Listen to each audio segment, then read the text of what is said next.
Eh, mes paroles valent cher. Salut à tous. J'espère que vous allez bien. Le chairman pour vous servir. Les Guzney m'appellent le chair, les Fimbi 500, mais les deux sont corrects anyway. Sarcel, c'est le fief. Sect Abdoulaye Olief. Bienvenue sur We Hustle, c'est toujours ton émission qui rassemble et motive. Au fil des émissions, nous recevrons différentes personnalités qui viendront s'asseoir à ma table, nous parler de leurs échecs, mais surtout de leurs réussites. Alors, Hugo, take a seat, non? Yebaka, Keto, Yenamboka, Oyopona, Kozua, Biloko, Yakolia. C'est important. PDG, let's get it! We hustle, baby.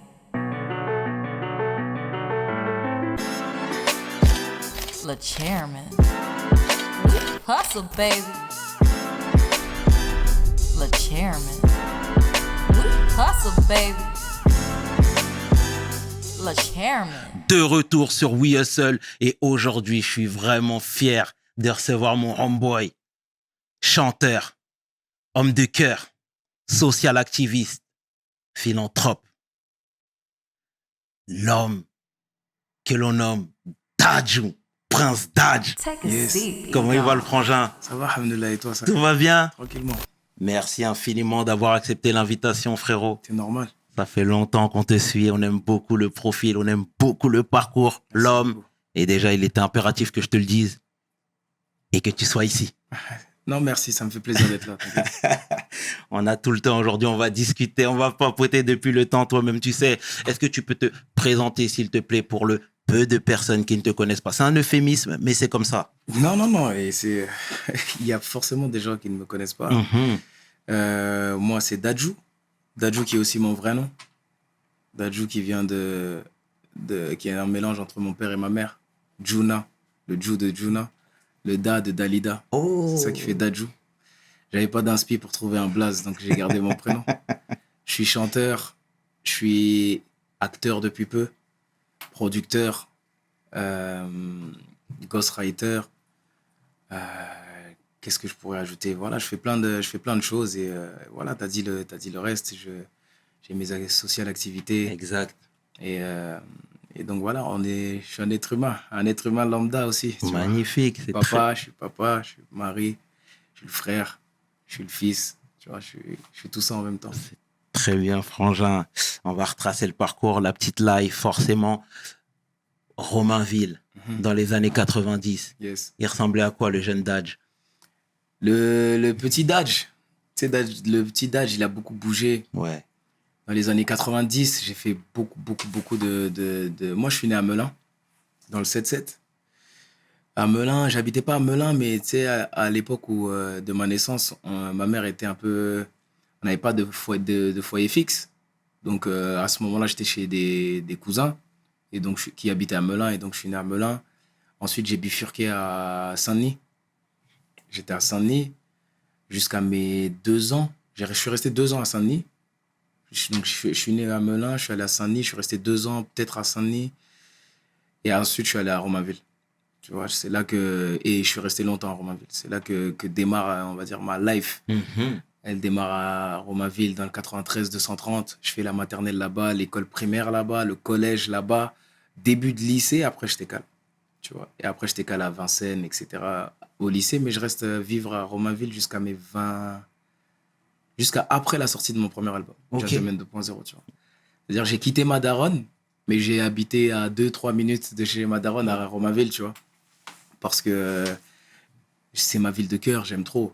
Honnêtement, je ne serais pas connu, j'aurais vécu toute ma vie à Romainville, je pense. Parce que j'aime vraiment beaucoup cette ville, tu vois. Et donc voilà, entre-temps, on a cascadé sur plein de choses. Mais bon, tu dois sûrement savoir. Tu dois sûrement savoir. Bien sûr, frérot. Mais déjà, je vais rebondir sur Romainville, c'est qu'on te le rend bien. Cet amour-là, on te le Ouais, rend bien. sûr, tu bien vois. sûr, bien sûr. Et c'est important aussi de le dire, frérot. Et l'ambiance à la maison, c'était laquelle? Puisque j'ai bien compris qu'il y avait un manque de moyens, clairement. Donc, forcément, parfois, quand il n'y a pas cet aspect, est manquant, ça peut être aussi compliqué dans les relations, tu sais. Non, honnêtement, la relation à la maison, c'était cool.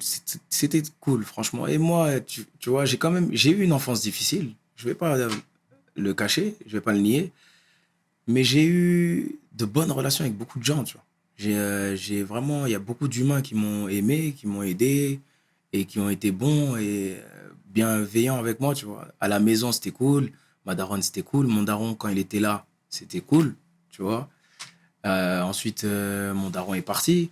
Mais mes frères et sœurs qui venaient de temps en temps via mon daron, avant que mon daron parte, c'était cool aussi. On s'entendait très, très bien. Jusqu'à aujourd'hui, on s'entend super bien. Et à l'extérieur, mes gars, toujours très, très bienveillants avec moi. Jusqu'à aujourd'hui, on est ensemble, tu vois. C'est des gens, ça n'a jamais bougé. Bien évidemment, j'ai perdu des amis, mais ma base est toujours là, tu vois. J'ai toujours... C'était difficile en soi, la vie, mais ma relation avec les gens, c'était toujours tranquille. C'était cool. Et toi, au sein du foyer, t'étais le plus grand? Chez moi, Chez toi? de ma mère, on est 2. Donc, il y a moi et mon petit frère Darcy. Ok. On est 13 en tout, mais de ma mère, on est 2. Moi et mon petit frère Darcy. Et donc, ouais, de ma mère, je suis le plus grand. Mhm. Et tu sais, ton père était chanteur au Congo. Je ne sais pas s'il exerce encore aujourd'hui. Ça lui arrive. Ça lui arrive, Ça lui très bien. On a même vu quelques archives où toi-même, tu as fait quelques caméos dans des clips, etc. Tu vois ce que je veux dire? Ouais. Donc, moi, je veux savoir, et d'ailleurs, c'est une question que j'ai posée à ton frère. Comment toi, tu peux expliquer ce décalage dans le sens où ton père chantait au pays? Bon, tu me diras que c'était pas aussi développé que ce qu'on pouvait retrouver en Europe, Ouais. mais il avait quand même un statut. Ouais. Comment t'expliques le décalage entre l'artiste qui fait des clips, qui est avec son groupe, qui triomphe un petit peu partout, et le fait qu'à la maison, il n'y ait pas grand-chose? Que vous soyez obligé de squatter chez des gens? Bah, en fait, c'est... comment dire? C'est quelque chose que j'ai compris très tard. Parce que moi, j'ai vu le succès, à quel point mon père avait du succès en grandissant. Je savais que mon père était chanteur, mais je ne savais pas à quel point il était connu. Parce que moi, je suis né en France, j'ai grandi en France. Et en France, c'était pas Michael Jackson, tu vois ce que je veux dire? Mais au Bled, c'était une dinguerie. Il est légendaire, mon père, au Bled, tu vois. Et le truc, c'est que avant, ça payait beaucoup au lance-pierre. Tu vois ce que je veux dire? C'est-à-dire que tu vas faire des concerts là, les gens, ils savent que, vas-y, vous n'avez pas trop le choix. C'est mon père et tout son groupe, que ce soit même Papa Wemba, etc., etc. C'est des gens qui, tu vois, c'était pas des gens qui étaient arrivés d'un milieu aisé, etc.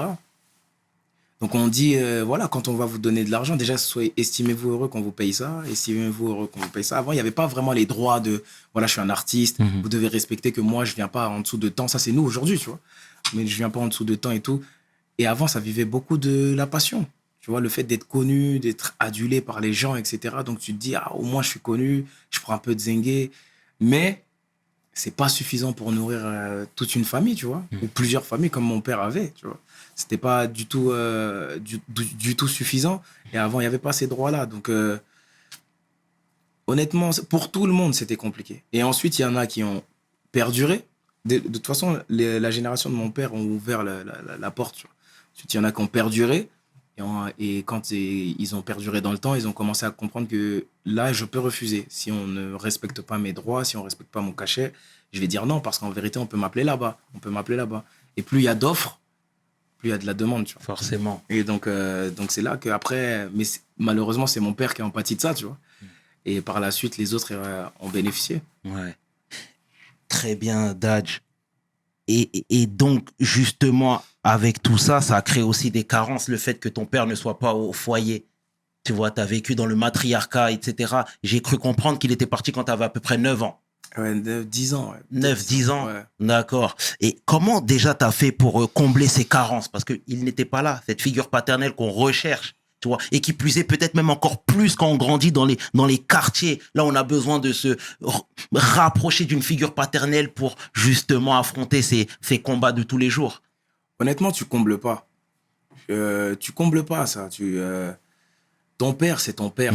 Tu y a pas, tu fais avec, mais tu remplaces pas ton père. Tu vois ce que je veux dire? Absolument. Et c'était compliqué. Ça aurait pu être plus simple si j'avais mes grands frères avec moi, mais j'avais pas mes grands frères avec moi tout de suite. Tu vois ce que je veux dire? Donc, ma mère a fait son maximum. Elle a fait le nécessaire. Mais ma mère, ça reste ma mère, tu vois ce que je veux dire? Il y a des choses, t'as pas envie de dire à ta mère. Avec ton père, ce serait beaucoup plus simple, par exemple, etc. Et ma mère a fait son maximum et elle a super bien fait, tu vois. C'est un bonhomme. Mais le fait que mon père ne soit pas là, je l'ai pas remplacé par autre chose, tu vois. Je me suis juste dit, vas-y, je vais faire ça, tu vois. Et je me suis toujours dit que je fais avec quelque chose. Il me manque quelque chose, mais je vais faire avec ce qui me manque, c'est tout, tu vois. Mais je peux pas remplacer mon père par autre chose, je peux être indépendant, etc. Mais remplacer mon père, non. Je me suis toujours dit que tranquille, c'est ce qui me manque, mais ça m'empêchera pas de vivre, ça m'empêchera pas d'avancer, tu vois. Et tu avais déjà cette force de caractère étant petit? Non, ça m'a fait mal, moi, quand même. Honnêtement, j'ai très mal vécu le fait que mon père parte. Parce que j'étais proche de mon père, tu vois. J'étais quand même proche de lui. Et j'avais un équilibre. Et moi, j'aime la logique. Et je trouvais rien de logique dans tout ça. Parce que mon père s'est jamais assis en face de moi pour me dire, voilà, là, je vais partir parce que ça. Et ma mère s'est jamais assis en face de moi jusqu'à aujourd'hui, hein. Jusqu'à aujourd'hui, je te jure que je sais même pas pourquoi mon père est parti. Je sais que ça allait pas. Je sais que c'était n'importe quoi au niveau du bif, il gérait plus, etc., etc. Et c'était quelqu'un, il va jouer au tiercé, il va machin, etc. Il l'assume plus, tu vois. Et ma mère, elle pouvait plus vivre ça. Mais il y a plusieurs autres raisons dont je ne suis pas au courant parce que j'ai jamais demandé aussi, tu vois. J'ai pas envie de mettre ma mère mal à l'aise par rapport à ça. J'ai de la pudeur par rapport à ça. Et mon père, j'ai même pas envie d'enfoncer le couteau dans la plaie, tu vois. Aujourd'hui, qu'est-ce qu'on s'en fout en vérité? Ça y est, je suis plus dans ça. Je vais pas revenir en arrière et lui dire, ouais, mais rappelle-toi quand j'avais 10 ans, tu t'es parti, mais pourquoi t'es parti? Parce qu'en fait, c'est bon. Aujourd'hui, il est là, il est en bonne santé. Moi, je suis là, je suis en bonne santé. Alhamdoulilah, tu vois. Je passe à autre chose. Et c'était aussi, je pense, pour te protéger que ta mère ne s'est pas livrée. Peut-être que c'est pour ça, peut-être que c'est pour se protéger, peut-être que c'est pour me protéger moi, peut-être que elle aussi, elle avait de la pudeur, tu vois, de la pudeur ou de la honte. Tu sais, il y a beaucoup de gens qui prennent le divorce ou la séparation comme un échec dans la vie, tu vois. Et le fait que ce soit peut-être un échec pour elle, elle se dit, voilà, j'ai honte un peu d'en parler, j'ai pas envie d'en parler. Et puis voilà, comme les petits souris, ils sont là quand même. J'ai pas besoin de leur mettre ça dans le crâne et tout. Le truc que je respecte de fou chez ma mère, c'est que jusqu'à aujourd'hui, elle a jamais dénigré mon père. Elle a jamais dénigré mon père. Elle m'a jamais dit, ouais, mais votre père, ouais, mais ceci, cela. Et ça, je respecte de ouf, tu vois. Parce que j'entends beaucoup d'histoires, parfois, il y a une séparation et la mère s'en prend au père ou le père s'en prend à la mère, même s'il y a eu des torts, tu vois. Un enfant, il faut pas le matrixer comme ça, il faut pas, tu vois. Un enfant, c'est une page blanche. Ce que tu mets dans sa tête et tout, c'est pas bon, c'est pour la vie, tu vois. Donc, ma mère, elle a jamais fait ça, malgré toutes les choses que j'ai appris par la suite. C'est des choses qu'elle-même, elle m'avait même pas dit, tu vois, et qu'elle a gardé pour elle. Et même quand moi, j'étais très énervé contre mon père, parce qu'il y a eu une période où j'étais très énervé contre mon père, elle m'a toujours apaisé. Je voulais pas voir mon père, mais mais elle faisait en sorte que je le vois quand même. Même si c'est une fois tous les ans ou tous les 2 ans, elle faisait en sorte que je le vois, tu vois, parce que c'est important, c'est ton père. Et aujourd'hui, je suis content qu'elle ait fait ça parce que ça a permis de garder ce lien que j'ai quand même avec mon père. Tu rattrapes pas le passé, tu vois. Bien sûr. On embrasse la tata, hein. Et c'est magnifique ce que tu dis, hein, clairement. Et tu sais, voilà, tout à l'heure, tu disais lors de ta présentation que tu avais beaucoup de frères et sœurs. Gims, tu l'as rencontré quand? Gims, je l'ai rencontré, j'étais jeune, hein. Je l'ai rencontré jeune, je l'ai rencontré à l'époque de la Super Nintendo. C'était quand? J'avais quel âge? J'avais quel âge à la Super Nintendo? J'ai rencontré Gims, j'avais peut-être 6 ans. 6 ans peut-être. Ou 7. Darcy devait avoir 1 an. Quand j'ai rencontré Gims. En tout cas, peut-être avant, mais mon souvenir le plus marquant, c'était 6, ouais. C'était 6 ans peut-être. 6 ou 5 ans, ouais. Et aussi loin que je me rappelle, le premier souvenir que j'ai avec Gims, c'est la console. Tu vois, la console, les mangas. Tu vois, il y a un truc que Gims faisait et qui m'a beaucoup marqué aussi, c'est que quand on était petit, tu vois, on n'avait pas beaucoup d'argent pour s'acheter des jouets, etc., etc. Tu vois. Donc, il faisait quoi, lui? Et tu vois, Gims, il dessine super bien, tu vois. Exact. Et il dessinait un personnage de manga sur une feuille et il le découpait. Et il me le donnait. Et il m'en faisait plusieurs comme ça. Et ça devenait mes jouets, en fait. Tu vois? Ça devenait mes jouets. Je jouais avec ça et je kiffais de ouf. Tu vois, tu vois quand tu joues à la bagarre, là. Ouais. Et ben, lui, il faisait ça. Il dessinait des personnages de manga. Il les découpait et ça devenait mes jouets, tu vois. Et ça, c'est un beau souvenir que j'ai de Gims qui date de quand j'étais petit. Ah, c'est beau, c'est beau. Franchement, c'est bien. Et il avait toujours cet esprit fraternel. Ouais.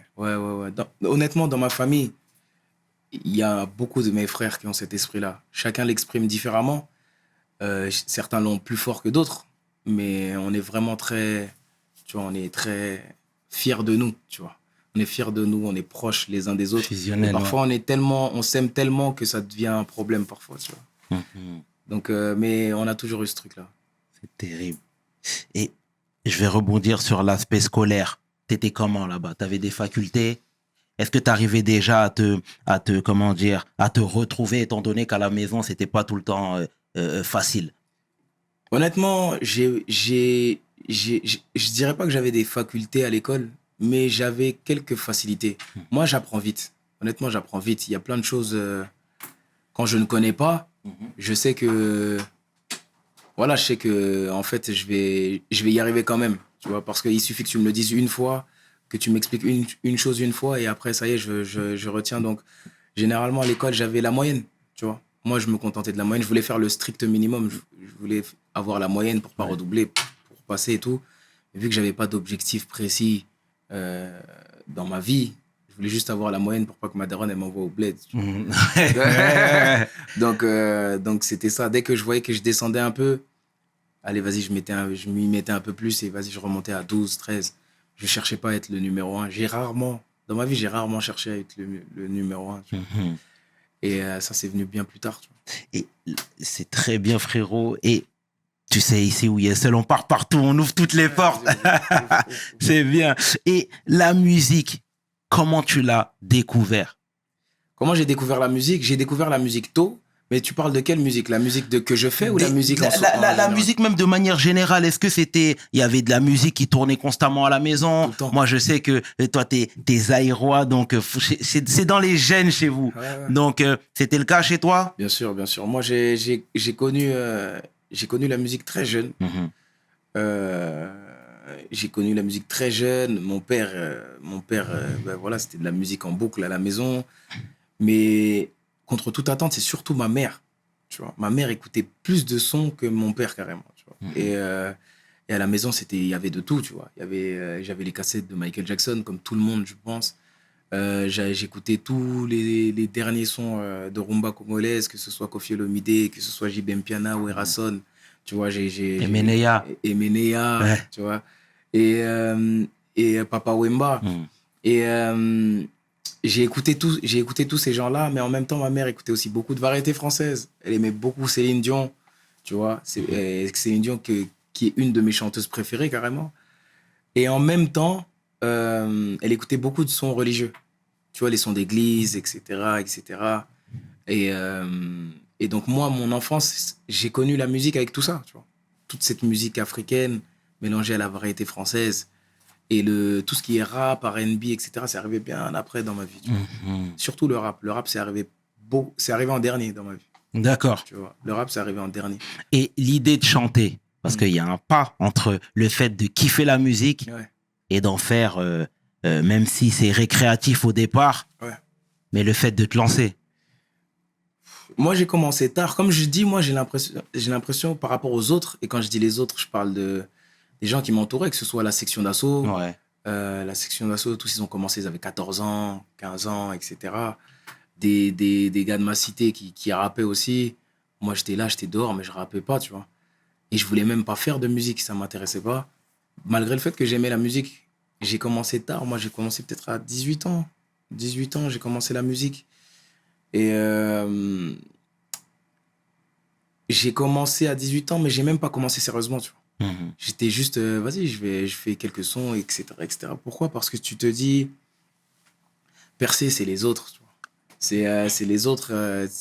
Tu vois, c'est un autre monde d'aller à la télé, percer, être une star.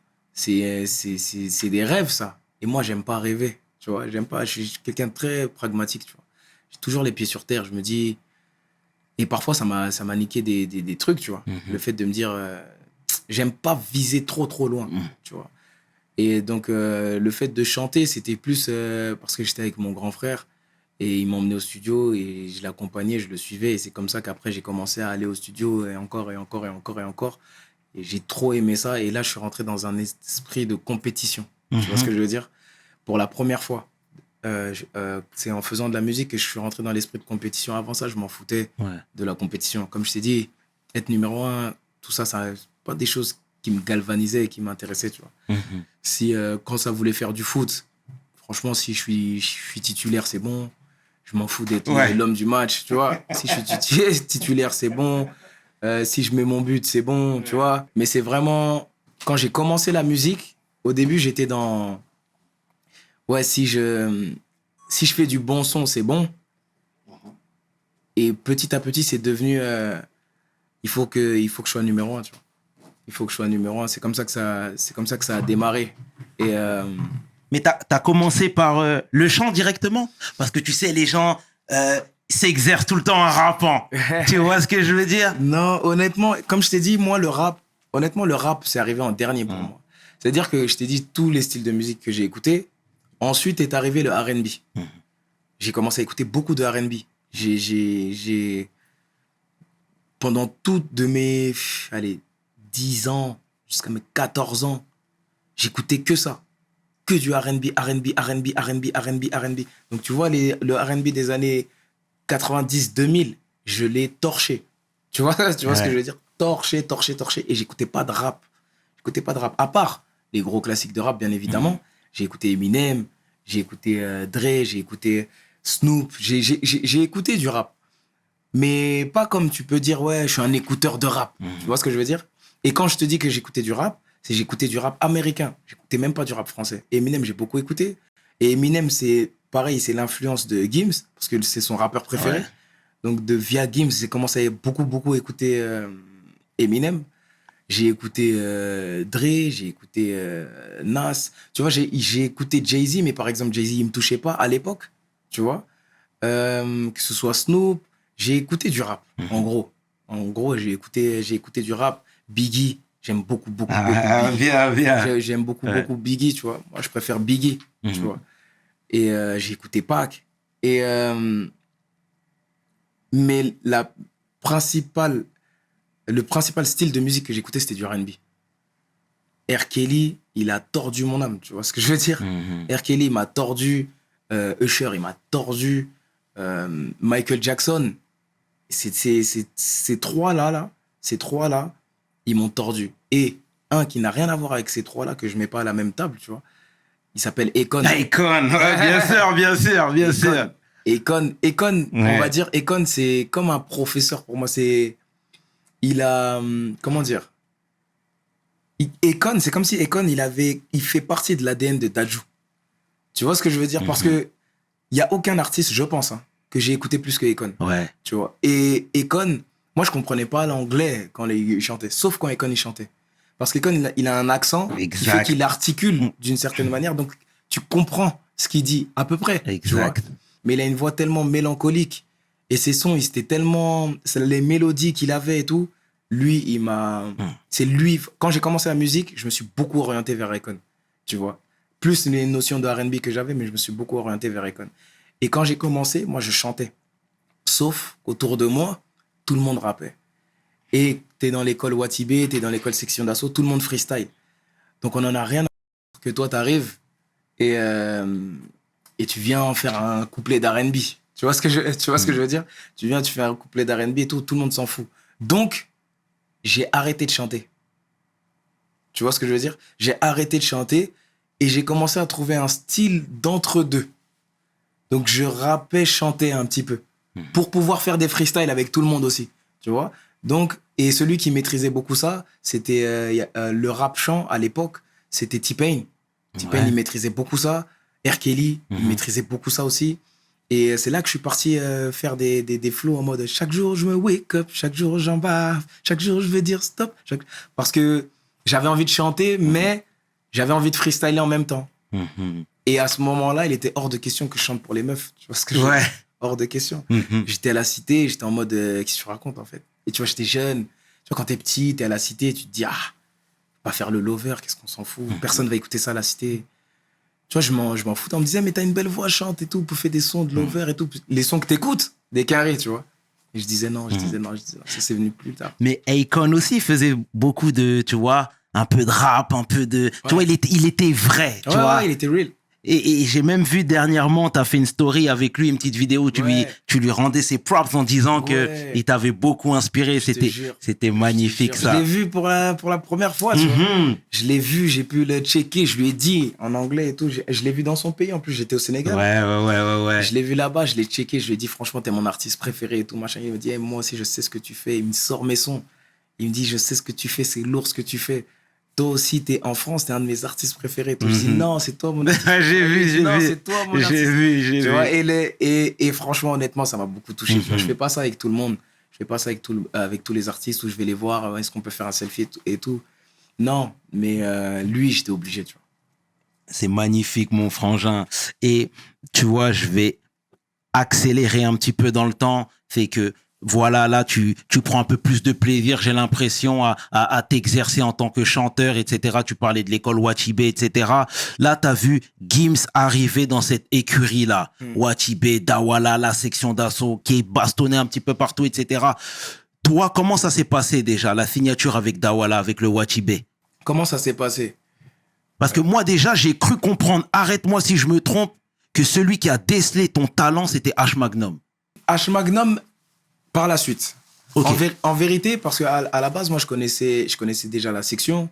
J'étais avec la section et c'est la section Adama en particulier, Barak Adama, qui me disait, ouais, t'as du talent et tout, fais, tu vois. T'as du talent, fais, va au studio. Franchement, t'as une bonne voix. Il disait à Gims, le petit, il a une bonne voix et tout. Et Muggy commençait à me prendre au studio avec lui et après, on a commencé à faire, tu vois. Et H, il est arrivé au moment où on devait prendre la décision de signer, justement, dans le Wachibé, et soit je faisais un solo, je signais en solo, soit on signait en groupe. Et c'est H Magnum qui nous a conseillé d'aller en groupe pour créer Shinsekai, tu vois. C'est lui qui a dit avec Aboutal, il nous a dit, ouais, voilà, vous êtes de la même génération, vous avez le même délire, etc., manga, etc. En plus, vous kiffez. Toi, t'es dans le rap, toi, t'es dans le chant, toi, t'es du 9e, toi, t'es petit frère de Gims. En plus, c'est comme si t'étais dans le 9, etc. Faites des sons, ça va matcher. Donc, c'est lui qui vous a connecté? C'est lui qui nous a connectés, tu vois. Et donc, voilà, ça s'est fait... Franchement, honnêtement, le truc dans le Wachibé, ça s'est fait presque naturellement parce que, voilà, Dawala, c'était le grand ref. Le grand ref de mes grands refs, tu vois. Donc, ça s'est fait presque naturellement, tu vois. Après, Dawala, il est venu nous voir. Il nous a dit, il nous a parlé, etc. On a signé les contrats et après, c'est...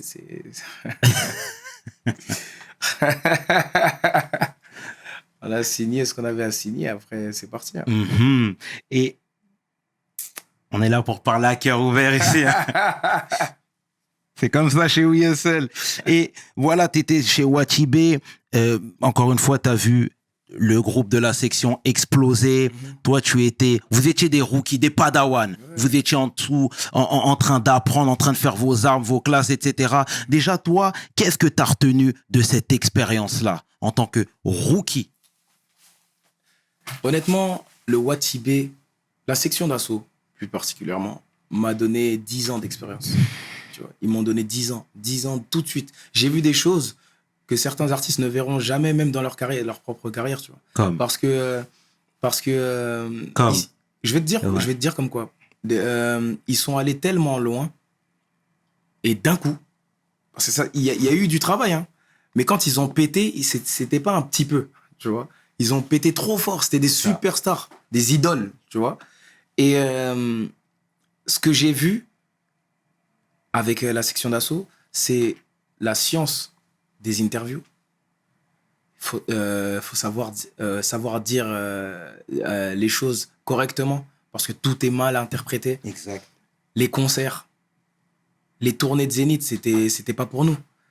Nous, on voit pas ça. Les tournées de Zénith, c'était Johnny Hallyday, Mylène Farmer, etc. Section d'assaut a commencé à faire des tournées de Zénith. Qui faisait ça? Tu vas à Quimper, tu vas à Clermont-Ferrand, tu vas à Marseille, tu vas à Bordeaux, tu vas à Nantes, tu vas à Nantes. En fait, tournée de Zénith dans la France entière. Un groupe de 7 personnes comme ça, ils se déplacent partout dans la France entière, que des Zéniths remplis. Ça n'existe pas. Jusqu'à aujourd'hui, les gens ne font pas des...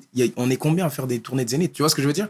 Et ça, je l'ai vu alors que j'avais même pas... je venais de sortir juste un EP. Tu vois ce que je veux dire? Tu vois l'expérience que tu veux. Et on te met en première partie de ces concerts-là. Tu vois 8000 personnes. Et je me chiais dessus, moi. T'arrives, tu dois chanter devant 8000 personnes. Les 8000 personnes sont là, maintenant, ils te guettent. Ouais. Et en plus, ils sont pas venus pour toi. C'est-à-dire que tu nous fais perdre du temps, déjà. Mais bon, vas-y, fais voir, t'as quoi à proposer, tu vois. Et t'arrives, tu chantes et tout, machin. La manière dont je dois gérer ma carrière.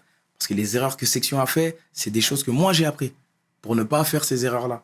Les contrats, c'est des choses que eux ont fait des erreurs.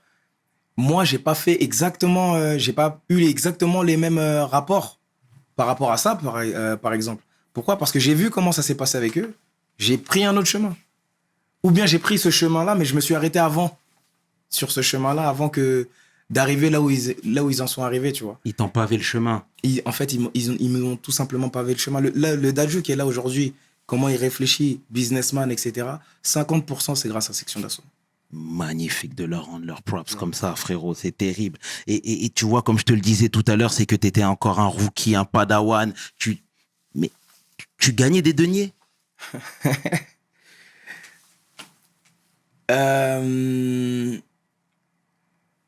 Franchement, regarde, je vais te dire comment ça se passait. Le fait de gagner de l'argent, au début, c'était pas quelque chose... Surtout, nous, on était à la fac, avec Aboutal et tout. On était en mode... Moi, je faisais mes trucs dehors, tu vois, et en même temps, je travaillais. Et en même temps, quand je t'ai dit, on est à la fac, on a la bourse. Tu connais les combines que tu fais, machin, etc. Absolument. Ça fait que t'as quand même ton petit argent dehors, tu vois. L'argent qu'on gagnait dans la musique, c'était pas grand-chose, tu vois. C'était pas grand-chose. Même nous, on n'avait pas de famille à gérer, tu vois. C'était juste moi, tu vois. Et quand j'étais à l'époque de Shinsekai, au début, surtout, je vivais chez ma mère en plus, tu vois. Donc, est-ce que je gagnais de l'argent? Oui. On faisait rien gratuit. Mais gagner de l'argent, comme tu me demandes, est-ce qu'on gagnait de l'argent? Non. Et voilà, les contrats d'album, comme je les connais aujourd'hui, tu vois, les contrats d'album, par exemple, pour voilà ce que tu dois prendre pour tel ou tel album, c'était pas ça, tu vois, c'était pas ça. Mais on s'en foutait au début, tu vois. Nous, on était juste en mode, déjà, on a la chance de pouvoir aller au studio, on paye pas le studio, tu vois. Quand tu t'es dans le délire de, ouais, voilà, je paye pas le studio, je suis bien. Et puis je peux faire du son, et puis ça se trouve ça va péter, et puis tu fais un peu de vues sur YouTube, tu vois ce que je veux dire. Mais niveau oseille, honnêtement, on prenait pas ce qu'on devait prendre, tu vois. Donc voilà, après on est resté comme ça plusieurs années sur 3 projets avec Shinsekai. On a sorti Shinsekai volume 1, volume 2, et ensuite l'album Indéfini. Et donc comme je t'ai dit, on a pris quand je faisais certaines dates et tout, par exemple même avec la section et tout, on prenait pas rien parce que tu es obligé d'être payé. Est-ce que c'était pas aussi le prix à payer? Je m'explique, tu vois, ça peut te paraître gros ce que je dis, mais tu es dans une équipe, un centre de formation où il y a des phénomènes à côté de toi. Tu es en train d'apprendre, même si ça se fait pas, comment dire, même si ça va pas se matérialiser par les finances, mais en termes d'expérience, tu vois, parfois l'expérience est beaucoup plus importante que c'est pour ça que moi... l'argent. Tu comprends? Personnellement, moi, ça fait 7 ans, j'ai quitté le Watibé. Ouais. À aucun moment et dans aucune interview, tu m'as vu descendre le Watibé. C'est vrai. J'ai l'expérience que j'ai eue et que j'ai vécue là-bas, elle est inestimable, tu vois. Elle est inestimable, ça se compte même pas en argent. Tu vois ce que je veux dire? Et c'est parce que je suis passé par là qu'aujourd'hui, là, je prends des millions et des millions et des millions, tu vois. Parce que je suis passé par là et je sais que ça, c'est pas bon, ça, c'est bien, ça, c'est pas truc, ça, c'est truc. Et si on doit se parler franchement, est-ce que j'ai pris ce que je devais prendre? Non. Tu vois ce que je veux dire? Est-ce que j'ai pris ce que je devais prendre? Non. Est-ce que ça devait se passer comme ça? Est-ce que c'est normal que ça se passe comme ça? Non. Mais derrière, j'ai gagné aussi d'autres trucs. J'ai gagné de l'expérience, comme tu as dit. J'ai gagné de la visibilité, comme tu as dit, tu vois. C'est pour ça à aucun moment, je vais réclamer, et je n'ai réclamé mon argent, oui, mais mon argent à ce moment-là. Quand j'ai décidé de quitter le Watibé, j'ai juste dit, salam. Tu vois, que chacun fasse son truc. Je n'en veux à personne, je veux rien, tu vois. Je veux juste faire mon truc à moi dans mon coin, tu vois. Laisse-moi faire mon truc à moi dans mon coin. Et toi, continue à faire tes trucs. T'es Dawala, tu vois. Ouais. C'est bon. Mais je me rappelle d'un jour où j'avais besoin d'une avance. Je me rappelle d'un jour où j'avais besoin d'une avance et j'ai demandé à Dawala, du coup, cette avance-là. Et c'était parce que dès jeune, déjà, avec ma mère, on voulait quand même investir au Congo, etc., etc., tu vois. Mon premier investissement, c'est au Congo. Les gens ne le savent pas, mais c'est là-bas que j'ai investi en premier, tu vois. Et donc, ma mère économisait déjà de l'argent. C'était surtout de l'initiative de ma mère, déjà. Elle économisait déjà de l'argent et il manquait un peu et je voulais recevoir cette avance-là pour pouvoir la donner à ma mère. Donc, j'ai demandé l'avance à Dawala pour pouvoir donner à ma daronne. Et il me l'a donné. Il m'a donné exactement ce qui me manquait. Sauf qu'il m'a pas... Comment dire? Il me l'a donné d'une manière qui n'était pas bonne. C'est juste ça que moi je dis, tu vois. Parce qu'en fait, l'avance qu'il m'a donné, et il m'a fait signer quelque chose à ce moment-là que j'ai pas calculé. Voilà, c'est mon grand rêve, tu vois. Donc, il m'a fait signer quelque chose à ce moment-là pour l'avance. Mais à ce moment-là, ce qu'il m'a fait signer, en fait, c'est un contrat solo. Alors que je suis en groupe, tu vois. Et moi, j'avais pas capté ça. J'avais juste besoin de l'avance. Donc, il m'a dit, ouais, il n'y a pas de problème, je te donne ton avance. Mais tiens, signe ça. Et j'ai signé, sans lire. J'étais bête, tu vois. Franchement, le fait de signer sans lire, c'est une bêtise qui est propre à la personne en soi, tu vois. Donc, c'est ma bêtise à moi, tu vois. Donc, j'ai signé sans lire. Et 4 ans après, il m'a dit, mais quand tu avais signé, là, quand tu avais pris l'avance, pourtant l'avance, elle est remboursée, ça y est. Mais quand tu as signé, là, tu es avec moi, là, maintenant. Tu ne peux pas bouger. C'est de là que nos problèmes, ils démarrent avec Dawala, tu vois.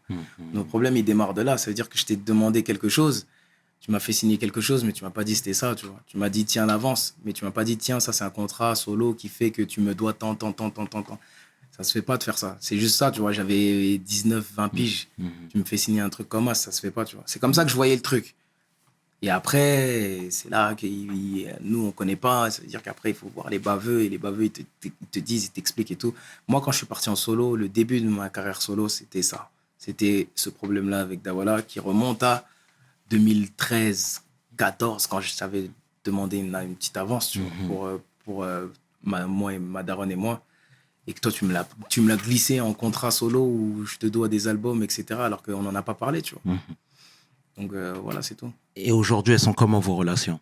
Honnêtement, moi, je m'entends super bien avec Dawa. Je m'entends super bien avec Dawa. On a des hauts et des bas. Il y a plein de choses sur lesquelles on n'est pas d'accord. Il faut savoir qu'on est toujours en procès avec Dawa. Ouais. Donc, il y a plein de choses sur lesquelles on n'est pas d'accord. Mais quand on se voit, ça ne bouge pas, tu vois. Dawa, c'est Dawa. Dawa, c'est quelqu'un que j'aime beaucoup. Tu vois. Et honnêtement, je tiens à clarifier quelque chose. Malgré tout, ce qui n'est pas toute sa gestion, moi j'estime que sa gestion n'est pas bonne, tu vois. Et elle n'est pas bonne, sa gestion en vérité. Mais je pense, ne pas peser mes mots quand je dis que Dawala est le meilleur producteur français qui a existé, tu vois. Dawala, les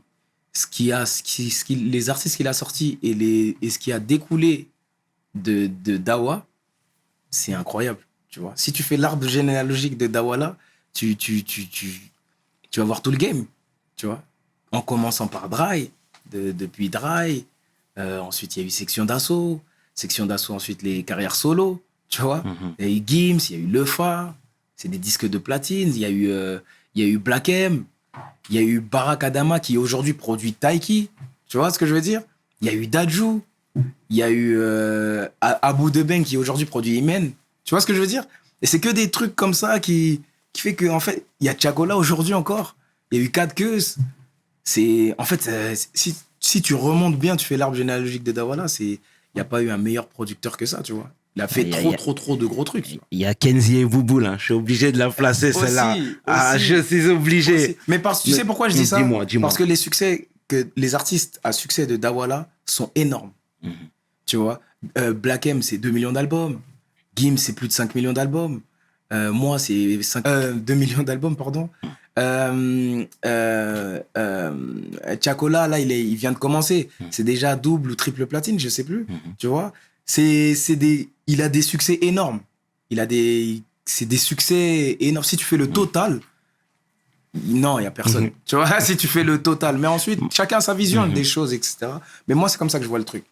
En tout cas, on espère une issue, une bonne issue entre vous, tu vois. Et c'est bien déjà aussi que tu puisses lui rendre ses props. Hein. Ça, c'est très bien. Il y a eu des différends entre vous. Bien sûr. Malheureusement, il y a encore le procès et tout, mais le fait que tu lui souhaites déjà que du bien, c'est une bonne chose. Honnêtement, aujourd'hui, je ne lui souhaite que du bien, tu vois, et je le respecte énormément pour tout le travail qu'il a fait. Magnifique. Ce qui s'est passé entre lui et moi, il sait que c'était pas ça, tu vois. C'était pas carré, il fallait pas faire comme ça, mais je lui en veux pas aujourd'hui, tu vois. Honnêtement, je lui en veux C'est pas. bien. Et au-dessus de ça. on va rester sur cette note positive, frangin. Et tu sais, tout à l'heure, on va rétro-pédaler, on est comme ça ici. Je t'ai parlé d'expulsion. Vous aviez été expulsé avec la famille. Ouais, c'est ça. Déjà, c'était à quel moment de ta vie, ça? C'était avant le Watibé, ça. Ouais. Le fait que je sois expulsé, c'était avant le Watibé, avant que je fasse du son même. D'accord. Je faisais pas de son. J'étais jeune, beaucoup plus jeune. J'avais 13, 14 ans. Et on a tourné pendant 1 an. Pendant 1 an, on a tourné, on était à l'hôtel, on était au foyer de Montreuil. Je sais pas si tu connais le foyer de Montreuil. Ouais, bien sûr. J'ai vécu au foyer de Montreuil aussi. Après, parfois, c'est cage d'escalier. Parfois, ça dépend, tu vois. Et à ce moment-là, j'étais au collège, j'étais toujours à l'école. J'allais à l'école quand même. Mais je suis obligé de t'interrompre, mon frérot. Tu sais, tu disais que tu avais beaucoup de frères et sœurs, la fratrie était immense. Il y a Afi qui était à Sevran. Ouais. Pourquoi t'as pas posé tes bagages chez lui? Tu vois? Tu sais pourquoi? Parce que le lien que j'avais avec Afi, Gandhi, Gims, Sati, etc., tous mes frères et sœurs, mes grands frères et sœurs à cette époque-là, c'était mon père. Mais mon père, la Técale. Ouais. On savait plus du tout. Quand j'étais expulsé, là, eux, ils savaient même pas. Parce qu'on n'a pas de lien. On n'est pas en contact. Comment ils vont savoir? Ils peuvent pas m'appeler, j'ai pas de téléphone. Ils n'ont pas le numéro de ma daronne, tu vois. Eux-mêmes, parfois, ils n'ont pas de téléphone. C'est-à-dire que, à quel moment, tu vois, ils peuvent m'aider, ils savent pas, ils sont pas au courant. Pendant 1 an, là, comme ça, là, quand mon père est parti, on faisait des 1 an avec mes frères et sœurs, on se parlait pas, on se voyait pas. On se voyait pas. Parce que le lien qu'on avait, c'était le daron. C'est le daron qui ramenait Gandhi, qui ramenait Gims, Afi, etc. à la maison. Mais quand il est parti, il venait plus. On m'a expulsé de là où j'étais. J'ai plus d'adresse. Ils vont aller où? Tu vois? Même s'ils décidaient de venir d'eux-mêmes. Et là où j'étais, on m'a expulsé. Ils peuvent pas savoir. Donc, j'ai pas quelqu'un, un grand frère ou quelqu'un vers qui me retourner. J'avais pas. J'avais pas à cette époque-là. Et eux-mêmes, là où ils étaient, là, ils étaient en galère déjà. C'était chaud. Comment je vais arriver, moi, avec ma daronne, avec mon petit frère, etc.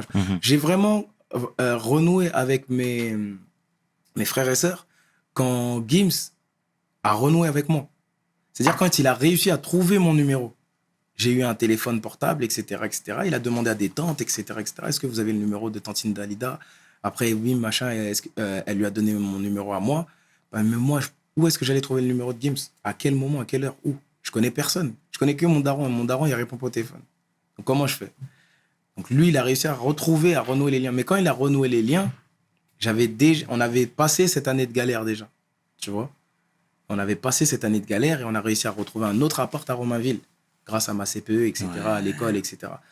Mais l'année de galère, j'étais tout seul, cousin. Il y avait personne, tu vois. Il y avait pas de grand frère, il y avait pas de papa, il y avait personne. Et là, tu vois, je suis obligé de te parler de ton feeling du moment parce que, tu sais, tout à l'heure, je te parlais de carence parce que ton père n'était pas présent. Mais là, comment tu fais puisque t'as pas de domicile fixe, frère. Ouais. Et un enfant de 13-14 ans n'a pas à vivre ces situations-là. Ouais. Honnêtement, pour moi-même... Et ça peut se répercuter dans le travail, dans la confiance en soi, dans pas mal de paramètres. Honnêtement, à l'école, ouais. Ça s'est répercuté au collège parce que j'étais devenu, je t'ai dit, il y a une période de ma vie où j'étais très énervé contre mon père. Et donc, j'étais très énervé contre tout le monde, tu vois. Et j'étais énervé à chaque fois que je voyais ma mère pleurer. Ma mère, elle pleure pratiquement tous les soirs. Elle pleure, elle pleure, elle pleure, elle pleure. Et quand tu vois, t'es petit comme ça, tu vois ta daronne, elle pleure, tu te demandes pourquoi elle pleure, tu vois. Et elle pleure à cause de ton daron, en fait. C'est comme ça que tu te dis. Tu te dis, en fait, c'est à cause de toi. Et en plus, ça fait 1 an, on est là, on tourne dehors. À aucun moment, tu m'as appelé pour dire, ouais, machin, venez, je vais vous aider. Tout. À aucun moment. Et dire, je dors dehors, là. Demain, je sais pas, je vais dormir où? Demain, je sais pas, je vais manger quoi? Demain, je suis habillé de la même manière pendant, ça fait 2 semaines. C'est possible, pas de douche là. Et tu m'appelles même pas. Tu m'appelles pas, j'étais vénère. En fait,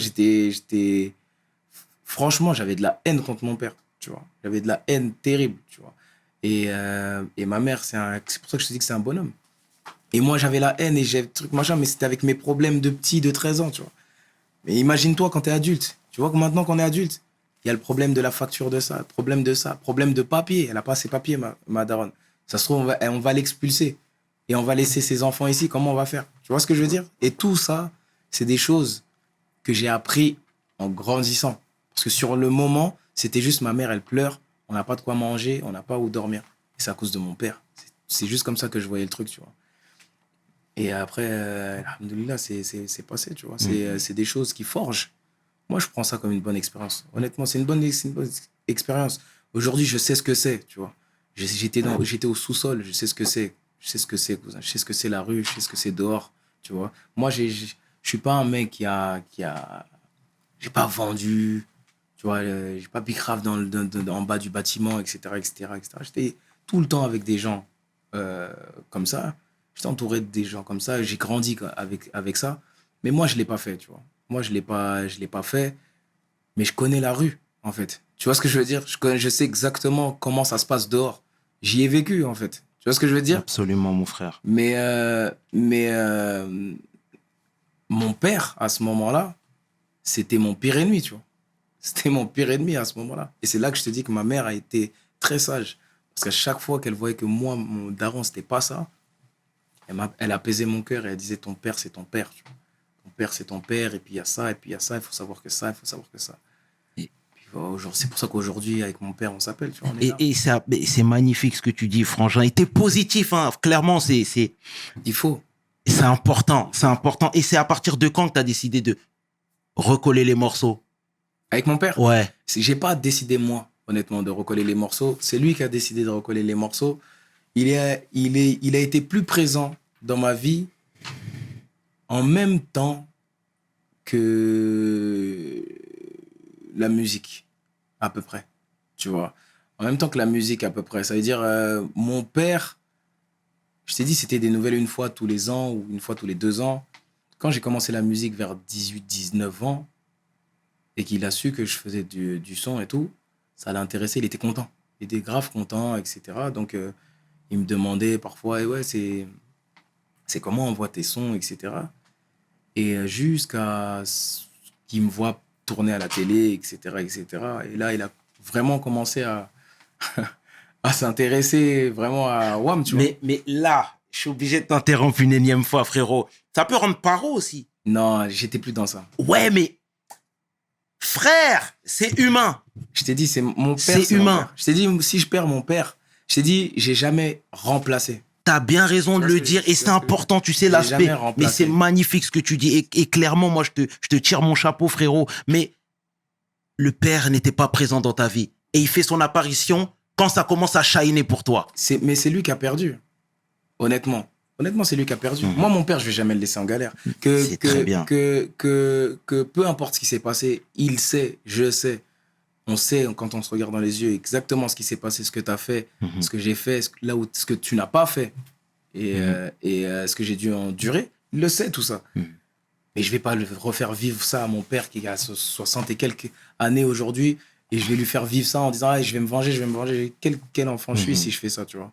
J'ai de l'argent aujourd'hui, jamais de la vie je vais laisser mon père en galère. Magnifique. Et même quand ça me prend la tête, parfois ça me prend la tête. Parfois les conversations avec mon père, c'est que ça. Rib, tu vois. C'est que ça, parfois, les conversations avec mon père. Mais c'est mon père, ouais, cousin. c'est comme ça, frère. Et voilà, c'est tout. Et voilà, toute ma vie, j'assumerai père-mère, c'est comme ça. C'est comme ça. Peu importe, mon père, il dit quoi, il fait quoi, c'est comme ça. Je suis pas dans, je suis pas dans la vengeance avec lui. Pas avec lui, tu vois. Pas avec mon sang, c'est pas possible. On a besoin de ce shoot, frère. Merci déjà, frère, de te livrer autant. Et tu sais, moi, j'aime bien mettre aussi en lumière les gens de l'ombre. Il y a ta CPE qui a fait aussi beaucoup pour toi. Ouais, Pour énormément. vous. Énormément. Elle a fait. Qui elle est déjà? Tu peux nous sortir son nom? Madame Vieville. Madame Vieville, shout out à Madame Vieville. C'était ma CPE de l'époque, au collège.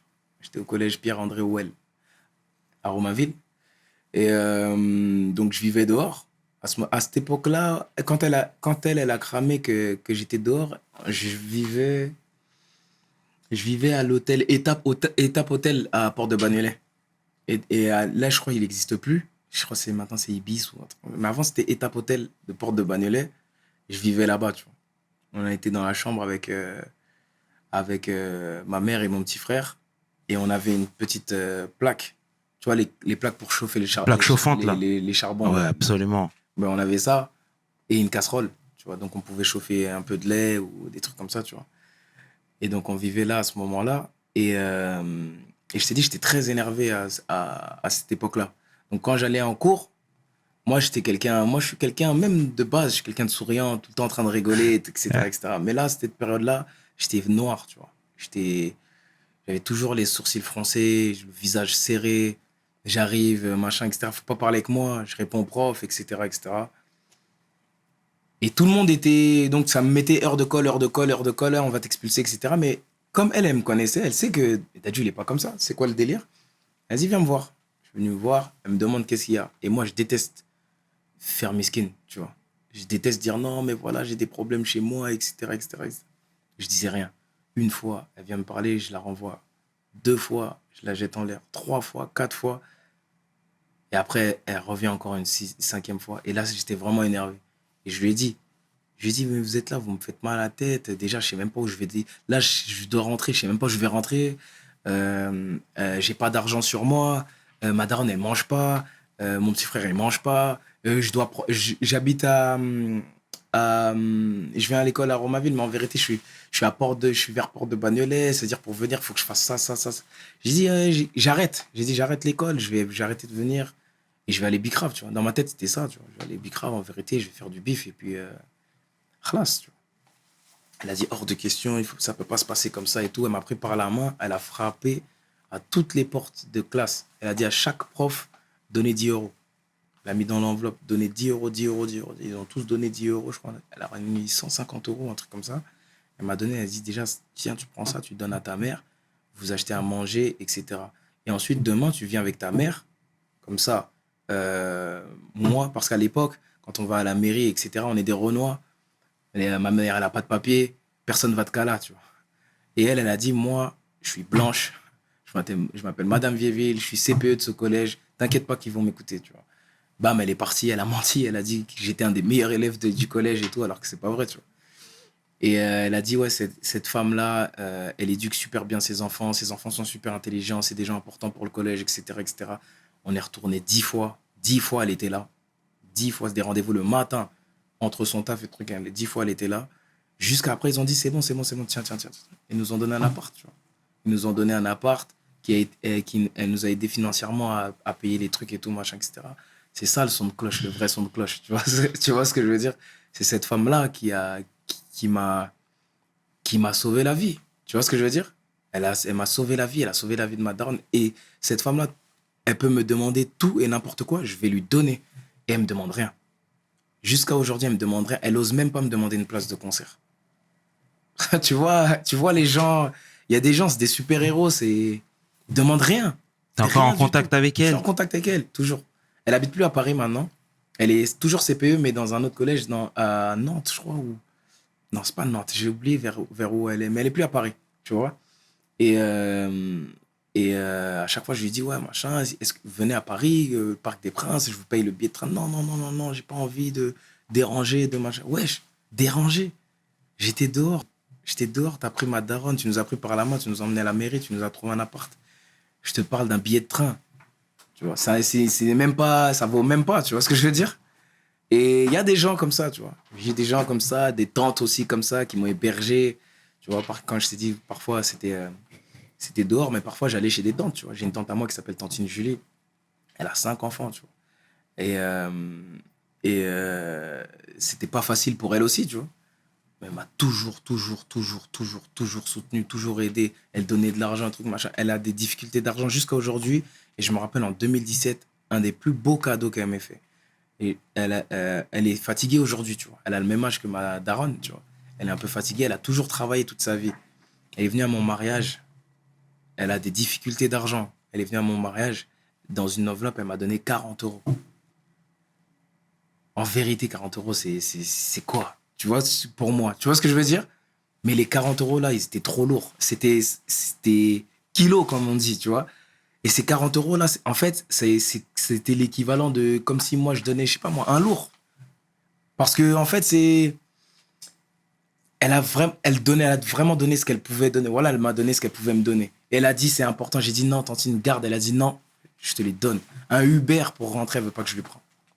Alors qu'elle m'a hébergé quand j'étais dehors. Tu vois ce que je veux dire? Et c'est pour ça que derrière, voilà, que quand j'essaye d'aider les gens, je peux pas faire l'orgueilleux, tu vois. Voilà, je peux pas faire l'orgueilleux. Là où je suis arrivé là, avec tous les gens ce qu'ils ont fait pour moi, je peux pas, tu vois. C'est pour ça que j'ai fait mon association et tout machin. Je veux juste donner. C'est pour ça que ça s'appelle give back, tu vois. Je veux rendre, en fait. Si possible, je peux pas aider tout le monde, bien évidemment, mais dans la mesure du possible, si je peux rendre, si je peux aider, on aide, tu vois. C'est magnifique de rendre hommage à ces personnes, franchement, qui t'ont tendu la main, frérot. Ouais. C'est touchant, vraiment. C'est important. Et tu sais, même depuis tout à l'heure, tu parles de Gims en disant qu'il cherchait à renouer les contacts avec toi, Ouais. il cherchait à finalement à retrouver ta trace, etc. Tu vois, Gims a dit qu'il s'était converti relativement jeune à l'islam. Mm. Est-ce que c'est lui qui t'a fait découvrir cette religion Non, ou pas du tout? non, c'est pas Gims. Gims, Ça a été une cause? il a approfondi. C'est Ok. comme s'il a pris le relais derrière, tu vois. D'accord. C'est comme s'il avait pris le relais derrière et il a approfondi. Moi, je me suis converti jeune. J'avais, pareil, hein, je t'ai dit les dates, moi, je me rappelle plus, mais j'avais 13 ans, 14 ans aussi, pareil. Et faut savoir que du côté de ma mère, tous mes oncles sont musulmans, tu vois. Parce que mes grands-parents sont musulmans. Son père mon grand-père et ma grand-mère du côté de ma mère sont musulmans, des Congolais musulmans, tu vois. Donc, je connais l'islam depuis que je suis petit, mais ma mère est chrétienne, tu vois. Ma mère est chrétienne, donc moi, je suis né chrétien. Je suis né chrétien avec tous les codes de chrétien, tu vois. Et je te parlais de l'église, j'écoutais de la musique religieuse, j'allais à l'église tous les dimanches, etc., tu vois. La raison qui a fait que comment dire, la raison qui a fait que je me convertisse, c'est la curiosité. Tu vois, c'est la curiosité. J'aime bien aller dans le sens où, tu vois, ce qui me parle le plus, ce qui est logique pour moi. Et à la cité, tu connais, dans les cités, il y a beaucoup de musulmans, tu vois. On était beaucoup de musulmans et j'avais un gars à moi qui s'appelait Youssouf, un Malien. Depuis qu'on se connaît, depuis qu'on est petit, 5 ans, 6 ans, il va à la mosquée. Et je me rappelle qu'on avait une mosquée à Romainville, au bas pays. Et lui, il allait à la mosquée, on allait au foot. Après, il allait à la mosquée et tout. Un jour, il me dit, viens avec moi à la mosquée. Et bim, je suis allé. J'ai fait les gestes, mais je savais pas ce qu'il racontait, je savais pas ce qu'il disait et tout, machin, etc. Après, on sort. Il avait des grands frères. Et donc, ils ont commencé à m'expliquer un peu l'islam, c'est quoi. Voilà, ça, c'est par rapport à ça. Voilà, ça, c'est par rapport à ça. Voilà, ça, c'est par rapport à ça. Donc, après, je suis parti voir mes oncles, qui avaient beaucoup plus d'expérience que mon gars Youssouf, du coup. Et j'en ai parlé avec eux. Eux, ils sont musulmans depuis la naissance, etc. Ils m'expliquaient, etc., etc. Et en apprenant, j'ai commencé à agir sans être musulman. J'ai commencé à agir comme si j'étais musulman, tu vois. Donc, je me suis converti à 13-14 ans, mais avant ça, je commençais déjà à agir comme si j'étais musulman. C'est-à-dire, je mangeais plus de porc, tu vois. Je mange plus de porc. Quand c'est l'heure de la mosquée, je vais avec eux, tu vois. Mais je suis pas... J'ai pas attesté, tu vois ce que je veux dire? Et là, mon oncle, il m'a dit, si vu que tu agis déjà comme un musulman et que tu veux pousser ça, il il faut quand même que tu shahed. tu vois. Et là, il m'a aidé, j'ai shahed, il m'a donné un nom de musulman, tu vois. C'est quoi? Abdullah. et, euh, et après, c'est parti. Et après de là, Gims derrière, par la suite, parce que quand j'ai renoué avec Gims, j'étais musulman déjà. Ok. Tu vois, quand j'ai renoué avec Gims, j'étais musulman déjà. Et aujourd'hui, voilà, pas que j'ai plus besoin, mais aujourd'hui, mes recherches, je sais où je les fais. J'en apprends encore tous les jours, tu vois. Pour la première fois de ma vie, j'étais à la Mecque ce Ramadan, j'étais à Médine, j'ai appris encore d'autres choses. Tu vois, mon esprit, j'ai une vision qui est totalement différente d'avant, tu vois. Il y a des choses qui ne m'intéressent plus. Tu vois ce que je veux dire? Il y a des choses qui ne m'intéressent plus parce que c'est là que la religion, vraiment, ça m'aide à me focus sur l'essentiel. Parce qu'il y a beaucoup, beaucoup de superflu sur lequel tu cours, mais ça y est, cousin. Tu vois, je suis vraiment en mode... voilà, ça m'apaise de ouf, je suis peace, man. Je suis tranquille, tu vois. Je suis content en tout cas de te voir comme ça, frère. C'est magnifique ce que tu nous racontes, mon frérot. Et ici, où il y a seul, on va partout, frérot. Let's go. C'est très bien. Et tu disais, voilà, tu vois, je vais rebondir sur l'aspect musical cette fois-ci. Voilà, section d'assaut, cartonne, envoie, dégomme. Comme je te l'ai dit tout à l'heure, il y a Gims qui est là, qui est dans ses trucs, etc. Toi, tu es en train de te frayer un petit chemin. Hein. Comme tu le disais, tu visais pas toujours la première place, mais tu avais envie de te faire ta place. Tu sais, même moi, la dernière fois, j'étais retombé sur le clip de Black M avec MHD à l'Ouest. À l'Ouest, ouais. Tu vois, tu as fait un petit caméo de 2 secondes.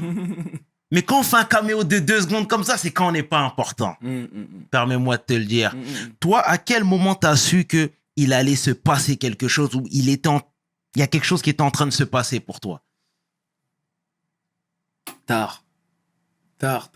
Il y a eu deux moments importants dans ma carrière où j'ai su, entre guillemets, qu'il fallait que je fasse ça.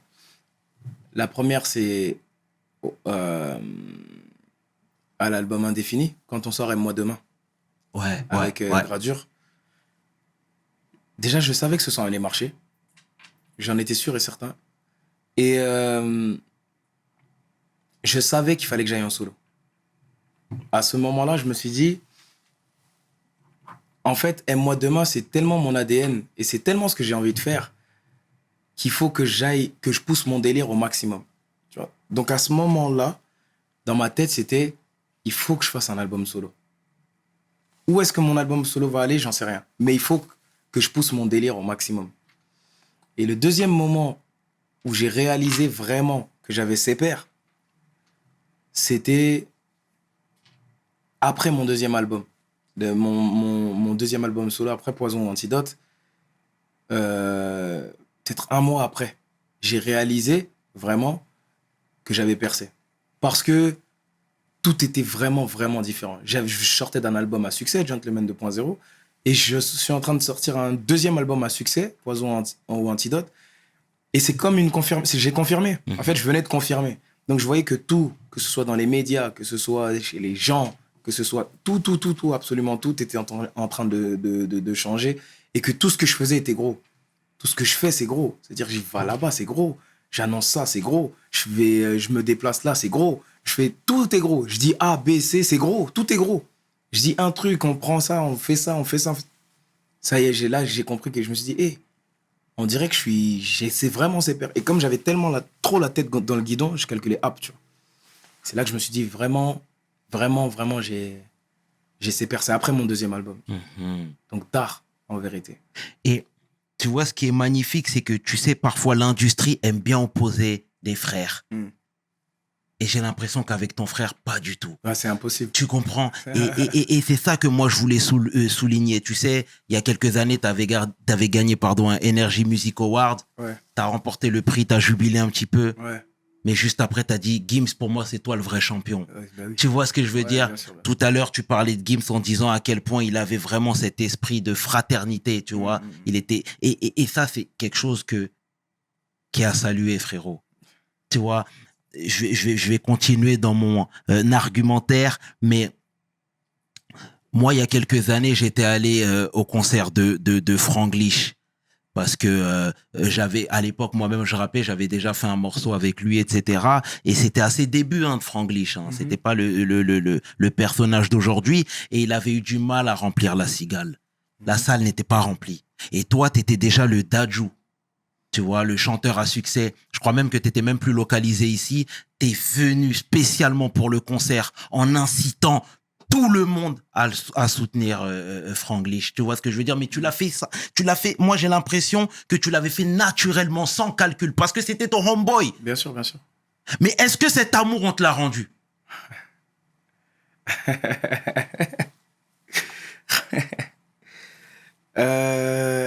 Frérot, on peut se le dire.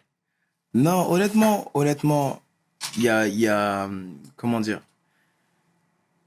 Tu sais, on n'attend rien en vérité. Quand tu fais quelque chose, faut pas attendre quelque chose en retour, sinon c'est pas sincère, c'est hypocrite, tu vois. J'ai jamais rien fait pour Glitch qui nécessite qu'on me rende. Tu vois ce que je veux dire? J'ai rien fait pour Glitch qui nécessite qu'on me rende. J'ai fait pour Glitch parce que voilà, j'avais envie de le faire. J'avais envie de le faire. C'est quelqu'un qui a beaucoup de talent. Jusqu'à aujourd'hui, je le pense, honnêtement. C'est peut-être un des plus talentueux en France. Honnêtement, je le pense jusqu'à aujourd'hui. Et tout ce que j'ai fait pour lui, je l'ai fait sincèrement, tu vois. Je l'ai fait parce que j'avais envie de le faire. J'ai pas fait pour qu'on me rende. Après, c'est vrai. Et ça, c'est ma faiblesse à moi, d'humain, que parfois, tu te dis, ah, mais t'aurais quand même pu dire ça ou faire ça, tu vois. Mais ça, c'est une faiblesse d'humain, je trouve. Et après, tu commences à être paro sur certains trucs, etc. Et puis voilà, toutes les histoires ne finissent pas bien, on va dire. Tu vois, toutes les histoires ne finissent pas super bien. Et donc, honnêtement, c'est triste de parler de ça. Mais ce que je peux dire, c'est que toutes les histoires, elles finissent pas bien. Ouais. Ce que j'ai fait, je l'ai fait avec le cœur.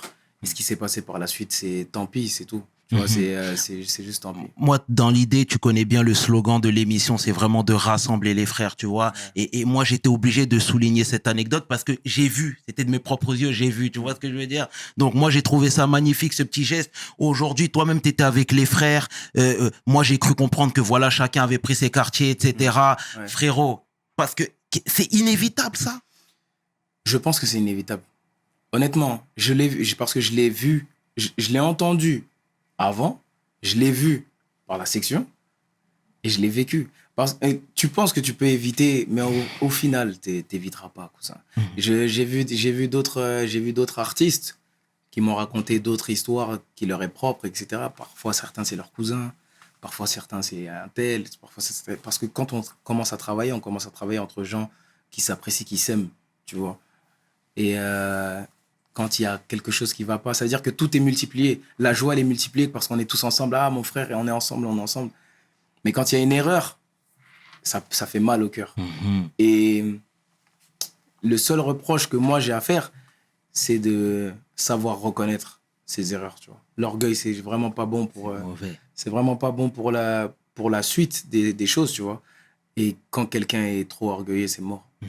Mais tu sais, toi-même, tu sais, on a des valeurs communes, hein, je pense. Mais l'argent, c'est le shaitan, frère. Ouais, l'argent, c'est le shaitan de ouf. De ouf, clairement. Tu vois, et moi, je suis persuadé que l'argent ne peut pas séparer des vraies fraternités, des vraies amitiés. Sauf si c'était pas des vraies amitiés. C'est ça aussi. C'est ça aussi qu'il faut prendre en compte, tu vois. J'ai des gens avec qui je suis là aujourd'hui. J'avais 0, on était ensemble. J'ai plus, on est ensemble. Tu vois ce que je veux dire? L'argent ne nous a pas séparés, l'argent n'a rien fait. Et pourtant, on s'est pris la tête. Hein. Ouais. On s'est pris la tête, oui, mais t'es jamais là, tu réponds plus au téléphone, tu marches, etc. On se crie dessus en face. Mais wesh, si la petite, elle pleure, moi, je suis là. Si j'ai besoin que quelqu'un garde mes enfants, c'est toi qui es là. Tu vois, tu vois ce que je veux dire? Exact. On est toujours là, tu vois. Et pour le reste, c'est juste que c'était pas sincère. Tu vois, on n'était pas sur la même longueur d'onde, c'est tout. Tu vois, parfois, ça peut bien se passer pendant un moment. Et dès que le bateau tangue un peu, ou dès qu'il y a un trou, ou il y a une fissure, ou il y a un machin, etc., généralement, c'est là que tu vois les vrais visages. Tu vois. Et malheureusement, moi, je peux pas me réjouir, en tout cas, de voir ça. Et tu vois, même en parlant de cet élan de générosité, tu sais, même je voyais comment tu étais fier de voir Debang s'élever, Ouais. entreprendre. Tu vois ce que Bien je veux sûr, dire? bien sûr. Et en fait, moi, c'est ça que j'ai voulu déjà te rappeler, parce que toi-même, tu fais plein de choses et parfois tu occultes. Mais moi, je trouve ça magnifique. Tu Bien vois, le sûr. fait que tu le fasses naturellement, C'est normal. C'est normal. que tu célèbres les victoires de tes frères. Non, c'est normal, voilà. On était tous en bas, tu vois. On était tous en bas, tout en bas. Il n'y a pas quelqu'un qui est le père de quelqu'un ici, tu vois. Si on peut se donner de la force, on se donne de la force. Tout le monde donne de la force à sa manière. Debeng, il a donné de la force à sa manière. C'est bien évidemment, il m'a pas emmené dans tous les zéniths, etc. Ouais. Mais il a donné de la force à sa manière et il le sait. Il sait comment il m'a donné de la force. Moi, je donne de la force à ma manière. Tout le monde essaye de donner de la force à sa manière et j'essaye de rester avec les gens comme ça, tu vois. J'essaie de rester avec les gens comme ça. Tout le monde recherche la lumière et c'est normal, c'est humain. Tu vois ce que je veux dire? C'est humain. C'est faux, quelqu'un qui va dire non, mais moi, je m'en bats de la lumière. En vérité, c'est faux. Tu vois? Tu veux la lumière. C'est juste tu la veux tu la veux comme toi, tu la veux. Tu vois ce que je veux dire? Mais quand tu es trop affamé de lumière, c'est ça. En fait, il faut un juste milieu. Quand tu es trop affamé de lumière, c'est là que tu te brûles les ailes, tu vois. La plupart du temps, c'est la lumière et l'argent, tu vois. La lumière et l'argent. Ou la lumière ou l'argent, tu vois.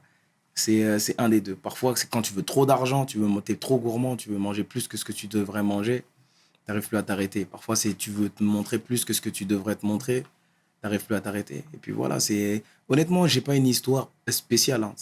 J'ai la même histoire que plein de gens ou plein d'autres gens. C'est triste au début, mais voilà après, tu passes à autre chose, je te jure. Tu passes à autre chose. Comme je t'ai dit, je perds plus de temps sur plein de choses. Tu vois. C'est bien, frère. C'est bien, c'est bien. C'est bien. On va de l'avant, en tout cas. Tu vas de l'avant et c'est bien, malgré tout, de positiver. Tu vois, moi, j'étais obligé de te lancer sur ça parce qu'encore Ouais, une pas de fois, tu problème. vois, mais Il n'y a pas de problème, il n'y a pas de problème. Et pareil, hein, je souhaite le mal à personne, comme c'est je t'ai bien, dit. c'est bien. Comme c'est je te bien. l'ai dit, je souhaite le mal à personne. Je vais de mon côté et je vais avancer. Et je sais ce que j'ai à faire et ce que je vais faire. Et je pense que aussi, tu vois. Donc, tout va bien se passer pour tout le monde. C'est bien, frère. Et je vais continuer avec mes petites questions. Euh, nouvelle vie, nouvelle ambition. Toi, tu es là, tu es clairement aujourd'hui l'homme de la maison. Tu vois, juste avant l'émission, il y a la tantine qui t'a appelé pour te féliciter, pour demander si tout allait bien, etc. On voit vraiment cette complicité, etc. C'est quoi le sentiment qui t'anime quand tu vois tout ça? Bah, c'est une fierté.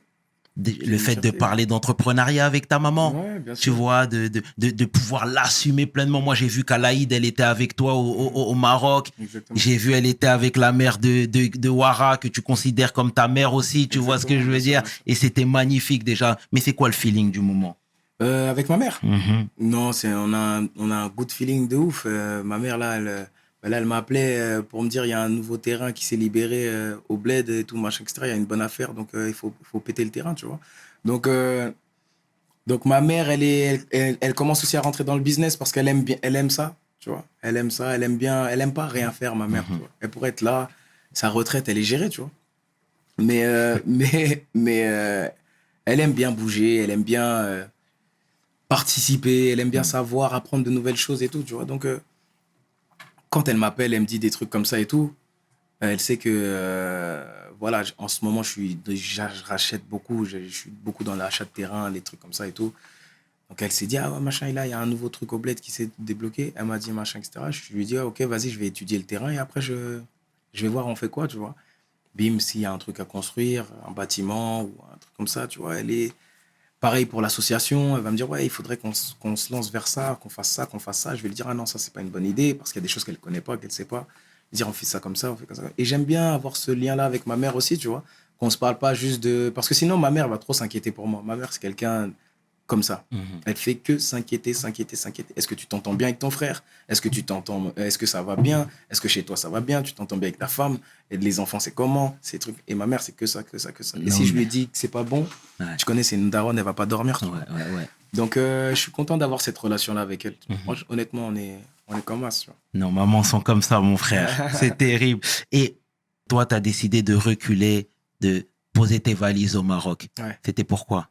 Moi, le Maroc, c'était pour plusieurs raisons.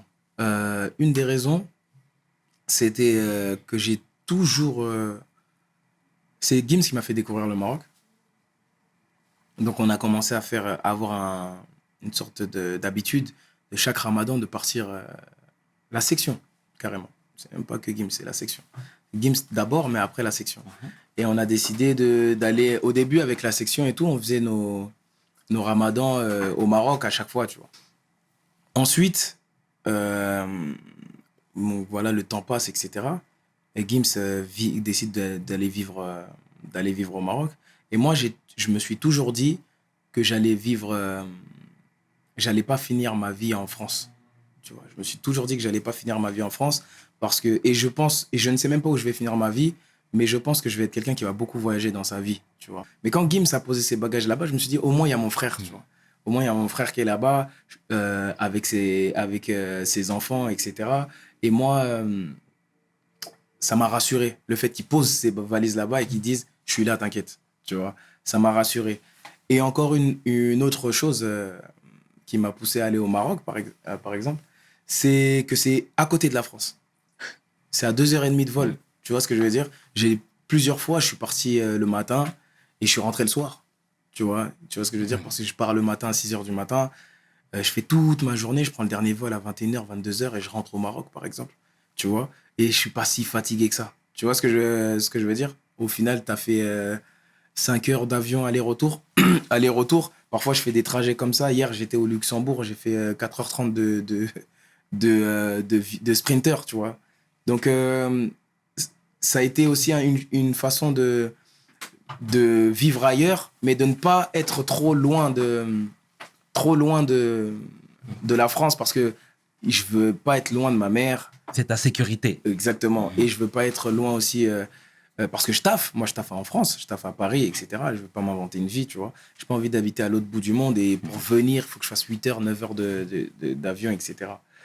Ensuite, j'ai réfléchi au fait de vivre au Congo ou en Côte d'Ivoire, Sénégal, beaucoup.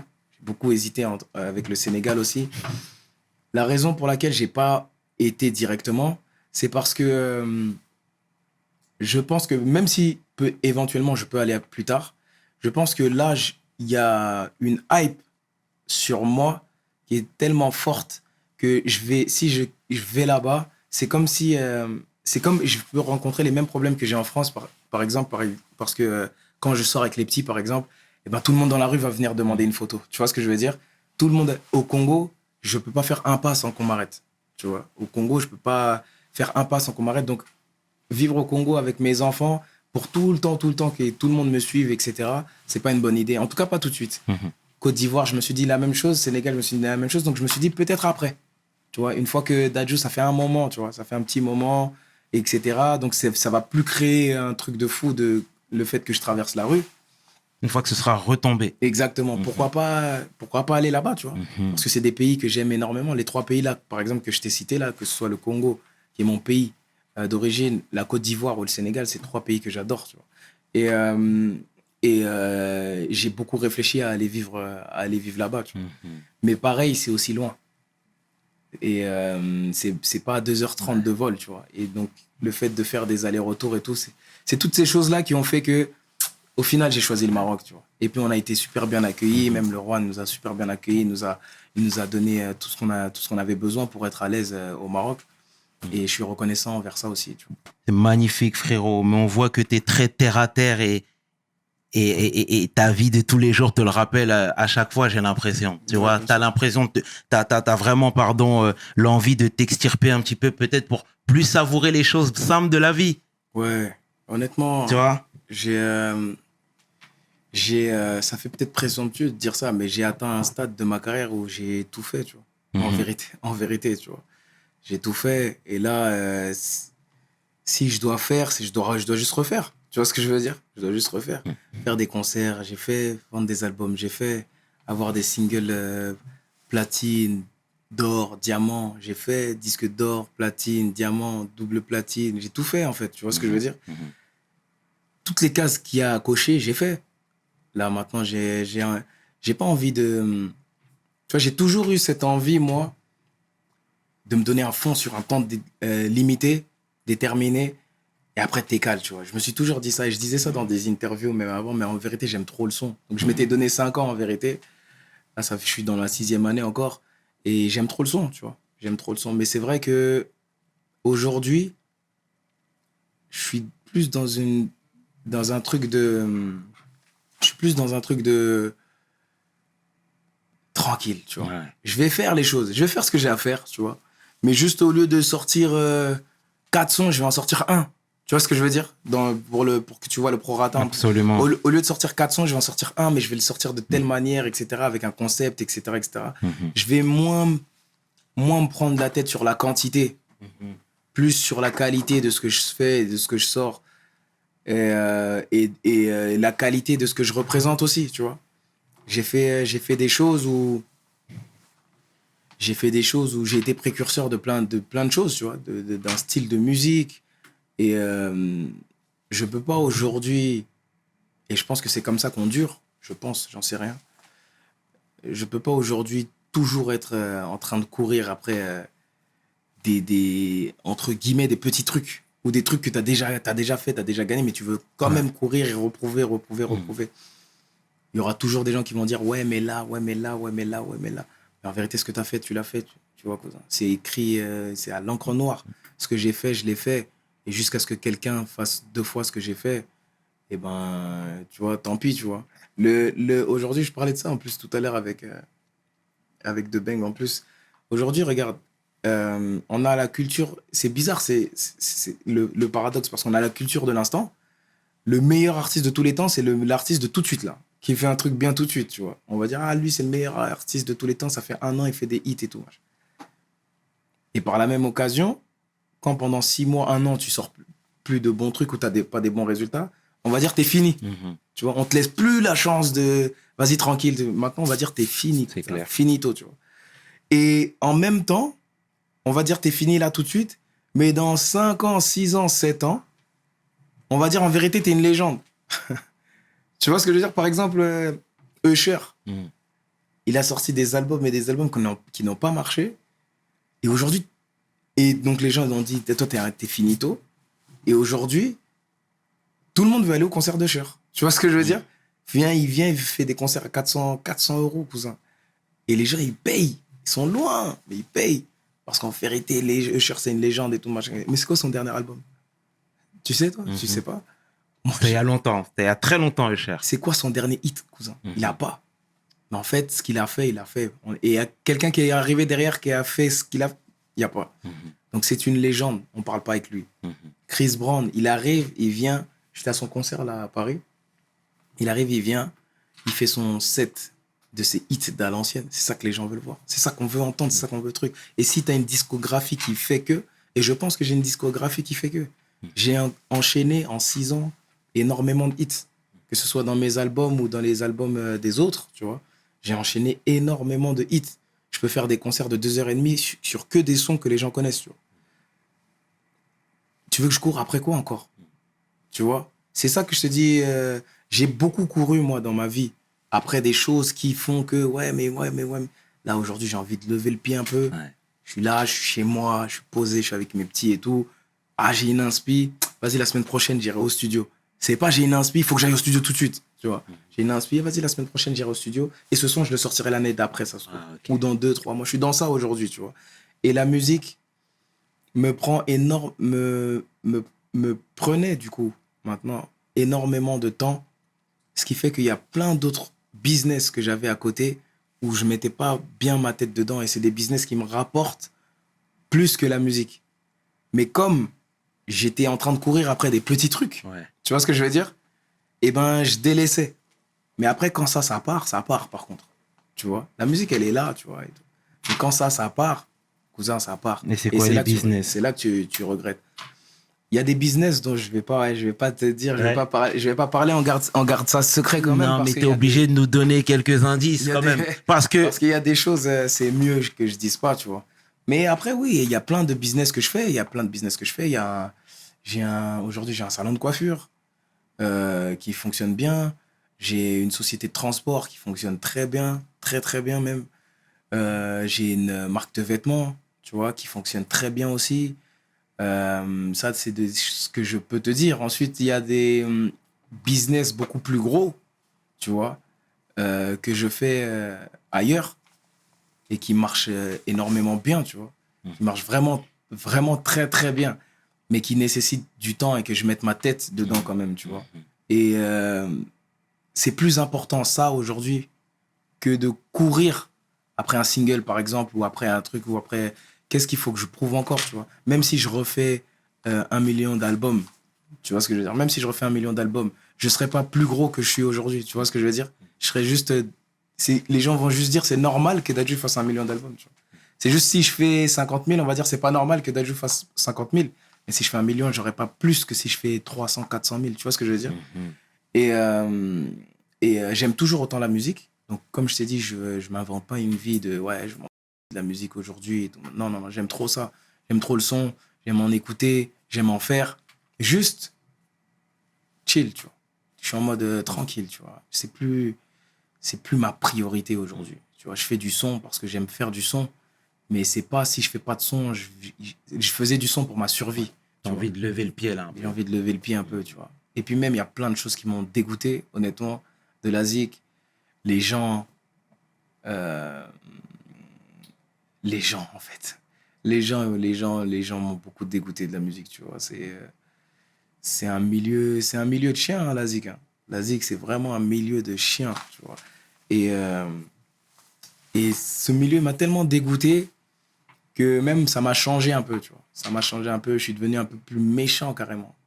Pas méchant, même pas. Dur. Je suis devenu très dur sur le taf en ce qui concerne la musique. Parce que c'est comme ça. C'est un milieu de requins, tu vois. Et si t'es trop gentil, trop naïf, trop machin, c'est ça, après, tu te fais bouffer, tu vois. Et j'ai pas envie de me battre avec des requins, en vérité. Tu vois, ça y est, j'ai 32 ans. J'ai 32 ans demain, tu vois. J'ai 32 ans demain, ça y est. J'ai 3 enfants. Je t'ai dit chill, tu vois. Il y a d'autres... Il y a des choses bien plus importantes dans la vie. C'est bien vrai, mais notamment la famille. La famille. Et comment madame elle voit l'homme que tu es aujourd'hui. J'ai vu que tu étais avec elle au Mexique il n'y a pas très longtemps. Ouais. Comment elle arrive justement à te faire... Tu as déjà les pieds sur terre, mais elle arrive à te les conserver encore. Ben, elle me rappelle, tu vois. Tu sais, on a beau dire... j'ai les pieds sur terre, moi, comme je t'ai dit, je suis quelqu'un de pragmatique, etc., etc. Parfois, tu peux oublier, cousin. Ouais. Tu peux t'oublier, tu vois. Et je me suis déjà oublié. Ça m'est déjà arrivé. Ça m'est déjà arrivé de croire que ça ne s'arrêtera jamais, tu vois. Ou je suis trop loin. En vérité, machin, etc. Non. Ça peut arriver, tu vois. Ça n'arrive pas longtemps. Tu peux être oublié un moment et... Mais non. En vérité, il faut qu'il y ait des gens là. Il y a ma femme, mais il y a aussi ma mère et il y a aussi mes proches avec qui je suis au quotidien qui me le rappellent. Mais ma femme, elle m'a beaucoup aidé à la maison, tu vois. Ma femme, c'est pas... Elle aime ce que je fais, mais c'est pas une fan de musique, par exemple. Tu vois ce que je veux dire? Elle est fière de moi, vraiment. Sincèrement, elle est sincèrement fière de moi. Quand je fais un concert, elle va être là, elle va être contente avec moi et tout, etc. Mais c'est pas celle qui va me dire, alors c'est quoi ton nouveau son, c'est quoi ton... Elle s'en bat de ça, tu vois. Tu vois ce que je veux dire? C'est juste si je sors un son ou si je sors un album, elle va écouter, elle va dire, ah ça j'aime bien, ça j'aime pas. Mais elle va pas être là à me demander, ouais c'est quoi, et là tu veux dire quoi, et là c'est quoi la suite, et quoi. Quand je rentre chez moi, je parle jamais de taf. On parle jamais de taf avec elle, tu vois. On parle de tout et de rien, même pas. Et ça m'aide à me rappeler c'est quoi la vraie vie aussi, tu vois. En vérité, je vais rentrer, qu'est-ce que je vais parler de stratégie de son avec ma femme et tout, machin, qu'est-ce qu'on s'en fout en vrai. Dire je parle de ça à l'extérieur, je rentre chez moi, je parle de ça, à quel moment j'arrête de parler de ça, tu vois. Et elle, elle le fait naturellement parce qu'elle s'en fout un peu, tu vois, de ça. Et ça, c'est quelque chose qui m'a beaucoup plu chez elle dès le début et qui me plaît beaucoup aujourd'hui encore, tu vois. Elle m'a connu, j'avais pas tout ça, tu vois. Elle m'a connu, j'avais pas tout ça. Et aujourd'hui que j'ai tout ça, elle a toujours ce même mindset, tu vois. T'étais pas dans la musique quand tu l'as connue? J'étais dans la musique, mais j'avais pas ça, tu vois. Je t'ai dit, j'étais dans d'autres contrats, d'autres contrats que j'avais signés. J'étais dans d'autres contrats que j'avais signés qui n'étaient pas les mêmes qu'aujourd'hui, tu vois ce que je veux dire.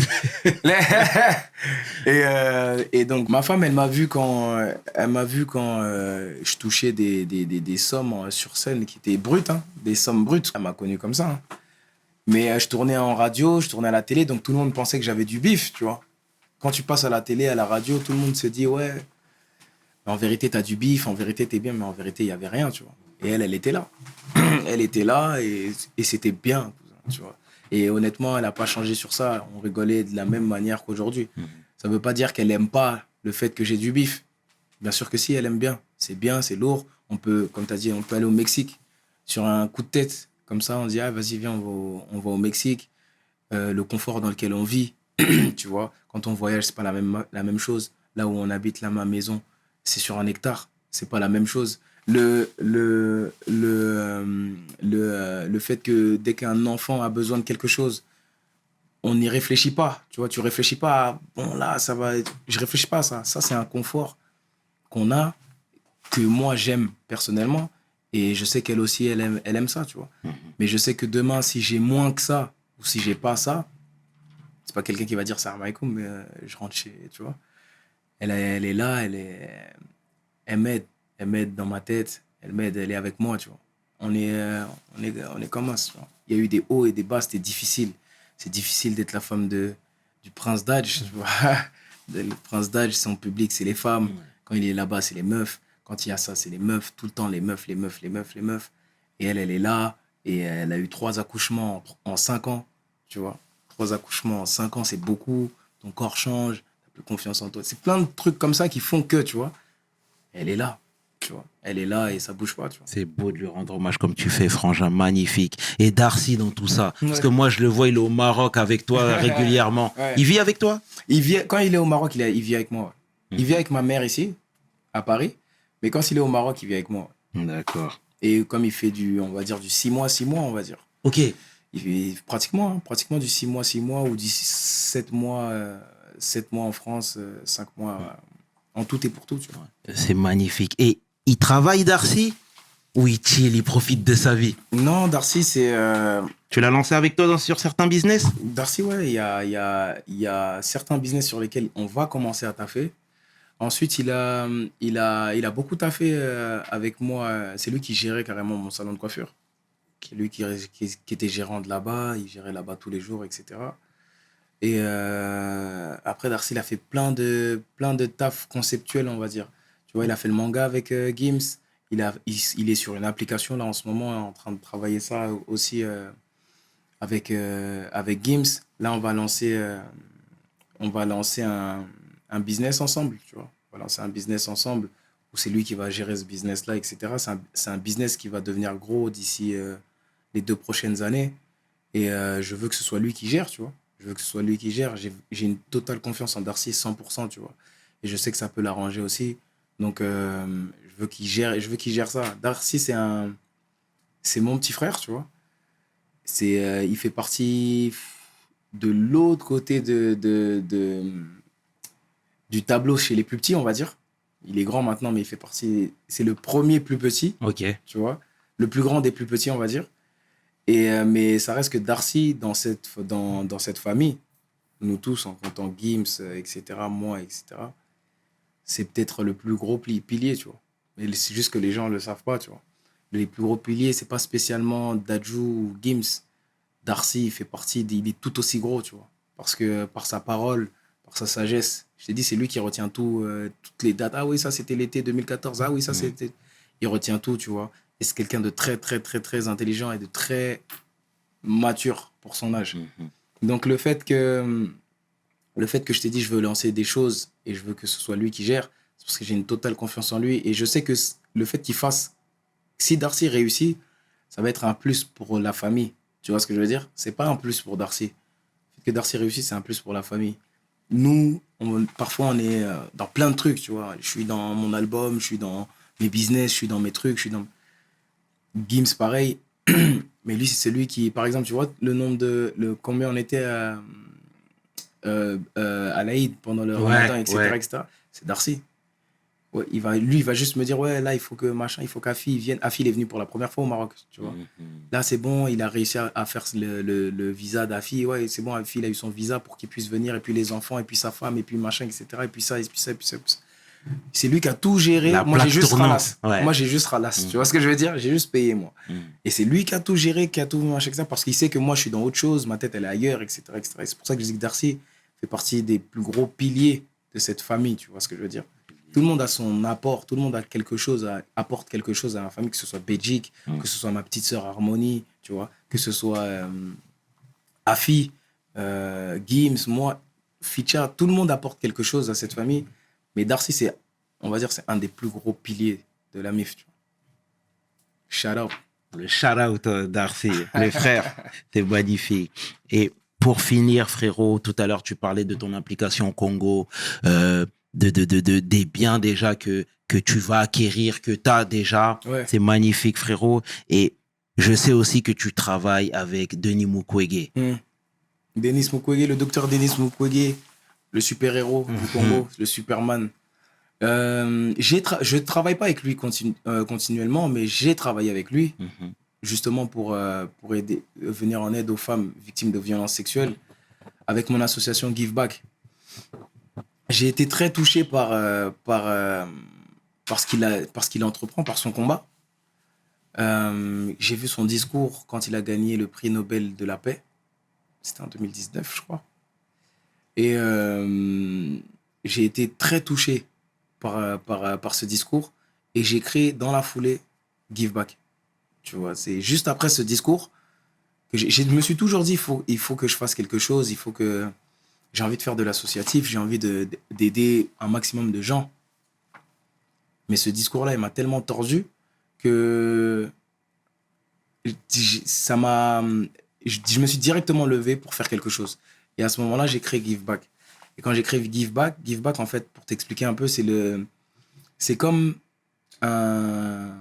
Comment dire? C'est comme un bonus pour chaque association. C'est-à-dire que c'est pas une association qui défend une cause.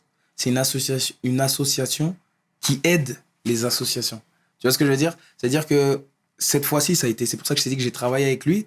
Mais ensuite, il y a une autre cause que je vais annoncer bientôt. Et on va aider une autre cause ensuite, tu vois.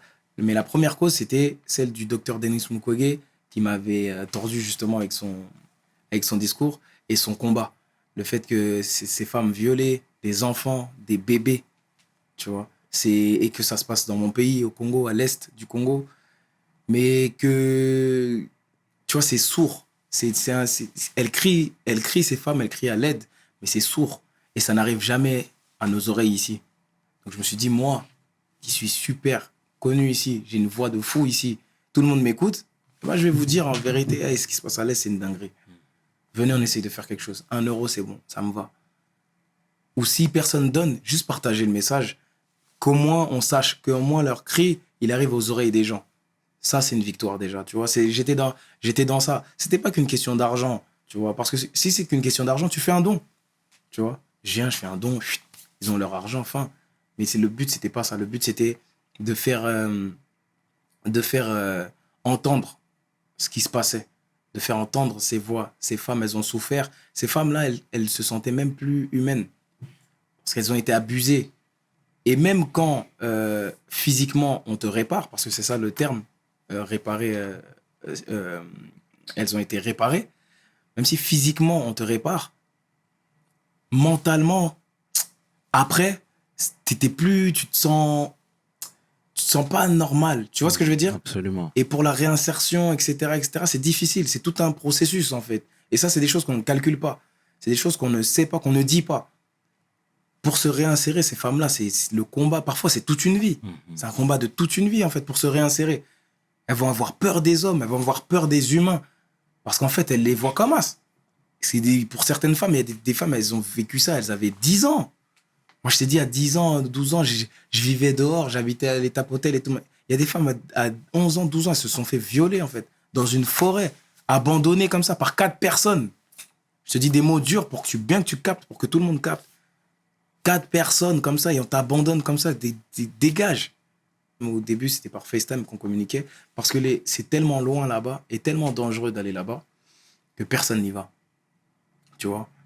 Et moi, je leur ai promis que j'allais aller. on a filmé. Le fait de filmer, c'est pas pour montrer, regardez, hey, je fais le bien, c'est pas ça. C'est pas pour ça que je fais ça. Si je veux faire ça, juste comme je t'ai dit, je me prends pas la tête, je fais des dons et fin de l'histoire. Je montre que j'ai fait un don, je dis j'ai fait un don. C'est pas ça le but. Le fait de montrer, c'est le fait de propager un message. Ce que je veux, c'est que les gens comprennent qu'il se passe des dingueries. Et parfois, c'est difficile. Tu vois, parfois, c'est difficile parce que parfois, tu te rends compte que les gens en ont rien à faire parfois. Tu vois ce que je veux dire? Et ça fait mal, tu vois, ça fait mal. Je vais vous parler de ça, ça va tourner partout. Mais je vous parle d'un truc sérieux, là, tu vois. Mais en même temps, tu peux pas forcer les gens à être touchés ou à participer à une cause. Ça ne se fait pas. C'est pas bien de faire ça, tu vois. Donc, je me suis dit, je vais essayer de travailler ça différemment. Je vais le faire en musique.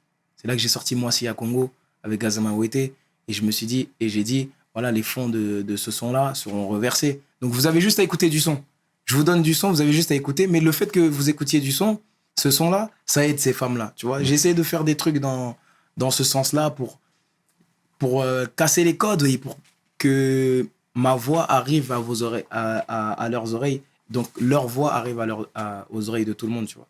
Donc, on s'est péta pour ça et on a fini par aller. Elles étaient super contentes. Franchement, j'ai des belles vidéos et tout, machin, etc. que je suis en train de faire. Je suis en train de faire mon documentaire, justement, je t'en avais parlé. Ouais, exact. Et j'en parle aussi dedans. Et donc, voilà, après, on a réussi à récolter des fonds. On a réussi à les aider. Je leur ai fait la promesse de les aider à se réinsérer, tu vois, parce que c'est ça le plus important, la réinsertion, comme je t'ai dit. Absolument. Et en tant qu'humaine, le fait que ce soit des humaines qui se réinsèrent dans la société, qui ont envie de se marier, d'avoir des enfants normalement, tu vois ce que je veux dire, de travailler et d'être considéré, tu vois.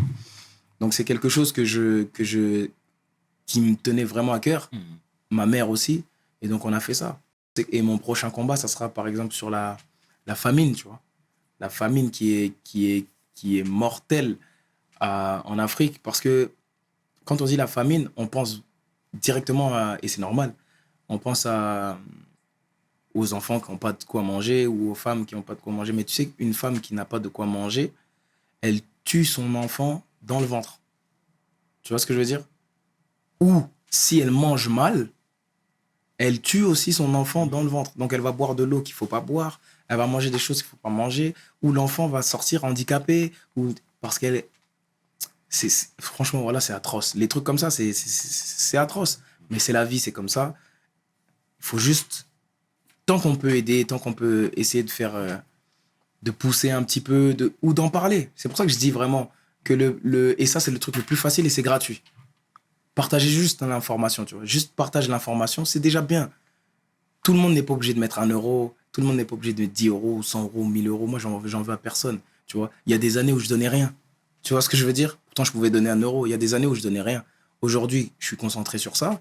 Je demande aux gens, si vous pouvez donner, donnez. Si vous pouvez pas donner, juste partager l'information. C'est gratuit. Un retweet, un like. Tu vois, c'est gratuit, c'est simple. C'est tout, tu vois. On est dans ça, tu vois. C'est important, voilà. Je te jure. Je t'ai dit, dans ma vie, on m'a trop aidé. On m'a trop aidé. Et il faut pas croire que tous les humains, c'est des chiens ou tous les humains, c'est... Non, il y a des gens, c'est des gens bien, tu vois. Et il y a des gens qui méritent de l'aide. Et on est là pour ça. Nous, on est bien, non? On est bien parce qu'on nous a aidés. Il y a forcément un moment dans ta vie où on t'a aidé, tu vois. C'est pas vrai les trucs de hey, moi je me suis fait tout seul et moi c'est pas vrai tout ça. Il y a un moment quelqu'un t'a aidé, tu veux pas dire. Ça se trouve c'est ta mère, ça se trouve c'est ton petit frère, ça se trouve c'est quelqu'un dans la rue, ça se trouve c'est machin. Un moment quelqu'un t'a aidé. Aide, tu vois. C'est important d'aider les gens aussi, tu vois. En tout cas, Frangin, merci déjà pour ta contribution. Clairement, ouais. Tu nous fais du bien, frérot. Non, et c'est important que tu prennes la parole déjà pour sensibiliser, pour mettre les projecteurs sur ces causes-là qui demeurent fondamentales pour nous. Frérot, merci de t'être livré. C'est normal. Clairement. Et ça nous fait du bien. Non, c'est normal. Voilà que c'est normal. Et ça me fait plaisir, tu vois. Ouais. Ça me fait plaisir. Ça fait longtemps qu'on n'arrivait pas à se péter. Mais je t'ai dit, moi, les interviews de ça, tu vois. C'est des discussions ici. Ouais, c'est parce que... C'est vrai. Moi, comme je t'ai dit, moi, j'avais un peu de mal avec les trucs comme ça, les interviews, etc. Parce que, j'ai atteint une notoriété qui fait que tout ce que je dis est déformé, tu vois. Tout ce que je dis est déformé, tout ce que je dis est pris d'une manière où, tu vois, C'est-à-dire que je vais dire ah, on va dire ah, il a dit ça, il a dit ça, il a dit ça. Je vais dire ah, ok, désolé, je voulais pas dire ça comme ça, je savais pas que ça allait vexer, par exemple. Et on va dire ouais, mais en fait, tu dis ça parce que en fait, peu importe ce que je vais dire, vous voulez pas m'entendre, tu vois. C'est pour ça que j'essaye de parler le moins possible sur les réseaux, ne pas perdre de temps avec des trucs comme ça. Mais j'ai trouvé que ton interview était incroyable. Franchement, l'interview que Gims a fait, pour moi, c'est la meilleure interview de sa vie, tu vois, par exemple. Et je t'ai dit que j'allais te donner une date, et je t'ai dit, quand je te dis quelque chose, Tout à fait. c'est que j'ai qu'une parole, et on va faire, tu vois. C'est important.